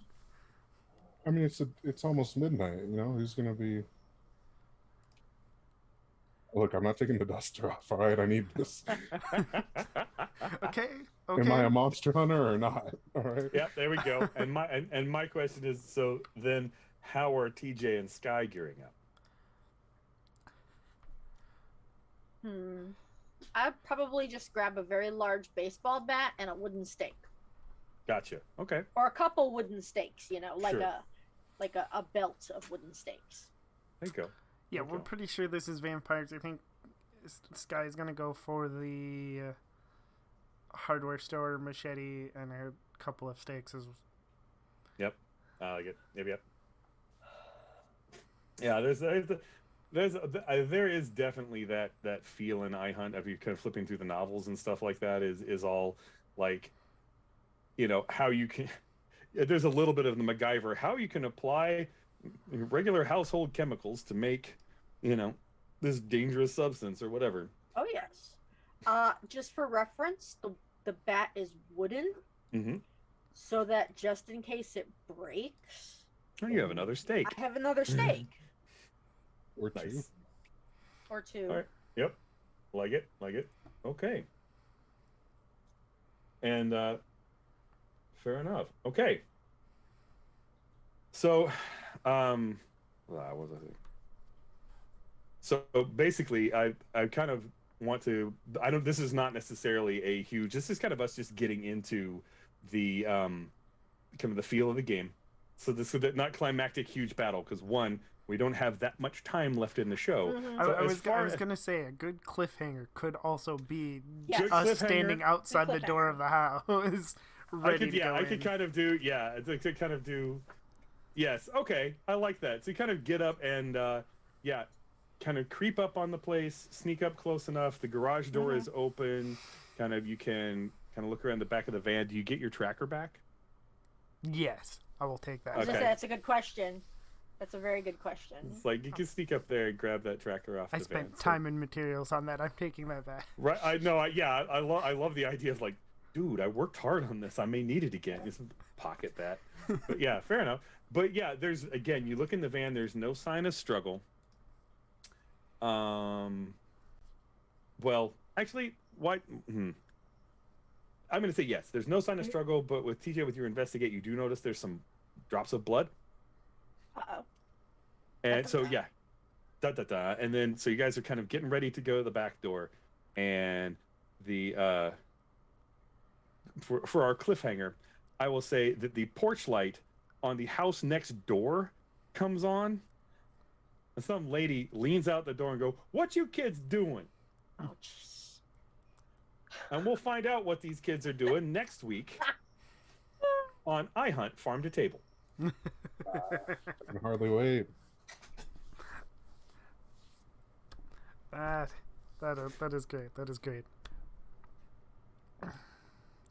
I can take us through it. We'll So, yeah, do our sign Do the outs thing. now. Do the We thing. will start with our director. Actually, tell us who Sure. you are, where we can find you. Hi guys, I'm Jay Hunter. I'm Commander Pulsar on Twitter and Twitch. You can find me on Sundays at 3 p.m. Eastern Time building Legos. Working on a new set this week, and usually on Tuesday, Thursdays in the morning, do Morning Patrol where I talk about games and new games and just stuff. This week, I actually kind of, as I've been writing on it, I want to kind of go through this whole relationship map thing, because I think it's something very useful and good for campaigns. So we're going to be talking about that a little bit this week on a couple of shows like that. And yeah, and other than that, on Thursday evenings, I'm here. I also do professional role playing on Start Playing Games. I have a couple of slots on Sunday and Wednesday that are open for games. But other than that, that's me. Marcus. Hello, I'm Marcus. I go by Spicy Curry Bread around most of the internet. I am making games at spicycurrybread.itch.io. Hoping to have a few things out by the beginning of next year. Hopefully the end of this year. And that's pretty much it. My turn? Yep. Okay. Hi, I'm Spooky. I am pretty much known everywhere as Spookerific. Twitter, Facebook, Instagram, and Twitch. I stream late nights, usually after 9 p.m. Eastern. I draw, I do bad goth makeup, I discuss things like mental health, queer issues, goth subculture, all kinds of fun stuff, games. Sometimes, go ahead. Thrifting, yes. Yep, thrifting. And yeah. Huh? Yeah, they are. Yeah, they're really good at getting the most out of a Salvation Army. I'll tell you. Yeah, and yeah, that's. I'm an illustrator and graphic designer, and I make things look pretty, and I am open for commissions. If you need emotes or anything else, just let me know. Mm-hmm. All right, and I am Nerdy Teddy. You can find me on Twitter at Nerdy Teddy. Find me in the Nerds with Dice Discord. I am in other Discords, but the easiest one to actually find me on is in the one for this channel. I forgot something. If I can just interject. Yep, go ahead. Oh, sorry. I can be found Monday nights at So Many Games playing Dungeons and Dragons. Yep. In a cross-genre, cross-dimension, cross-time D&D campaign, and that starts at 9:30 Eastern PM. Okay. Okay. Now I'm yeah. done. Actually, speaking of cross-time, cross-dimensional, whatever, Tuesday nights I'm in Rifts, Ballad of Fates, which is It's so good. It is very good, and it is a wild game, and we've currently met a weird being that is pretending to be Will Rogers, so that's fun. Come find out more about that. Oh man, love Kevin. And that's Tuesdays at 8 p.m. EST. Monday nights I'm over on the Bardic Nox channel playing Yu-Gi-Oh. We're just kind of going through each generation. We're on the last pack of the GX era, so nice. That's a lot of fun. I'm not in a lot of other games right at this moment, but if you want to check it out, I have a few things that I've written. The main thing that I'm most proud of is the Tax Sisters. I like to get this little spiel for new people every so often. So the Tax Sisters are like the Kinker Sisters meet the Hex Girls, and they are NPCs that can be added to your to Visigoths versus Molgoths game, and they're a lot of fun. Made them a while ago. They're my thing that I'm most proud of on there, so you can check that out. Links in the chat, or you can go over to Twitter to find it. We are going to raid Misdirected Mark tonight, and Nice. we will see you next time. Bye, everyone. Nice. Thanks for coming.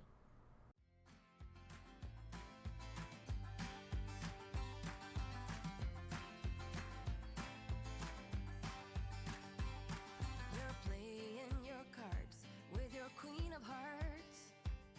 When everyone folds, your fork still holds. You're placing your bet, showing no regret. Close your eyes to hide your lies, roll the dice. You got me tiptoeing around you like you're made of glass. Got an invincible fence letting everyone know not to trespass. But you're bound to break down, bound to lose, bound to get knocked right out of your boots when I use my witchcraft. You're playing it cool, bending all the rules, talking way too loud, and you're talking rude. You're playing a game, driving me insane. Your heart is back, and it's a fact, no turning back. You got me tiptoeing around you like you're made of glass.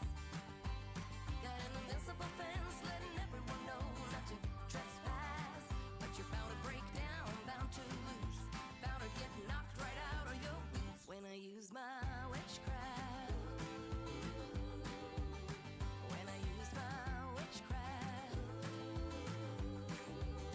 Come on.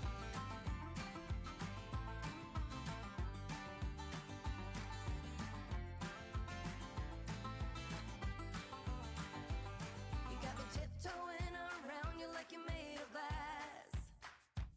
Got an invincible fence letting everyone know not to trespass. But you're bound to break down, bound to lose,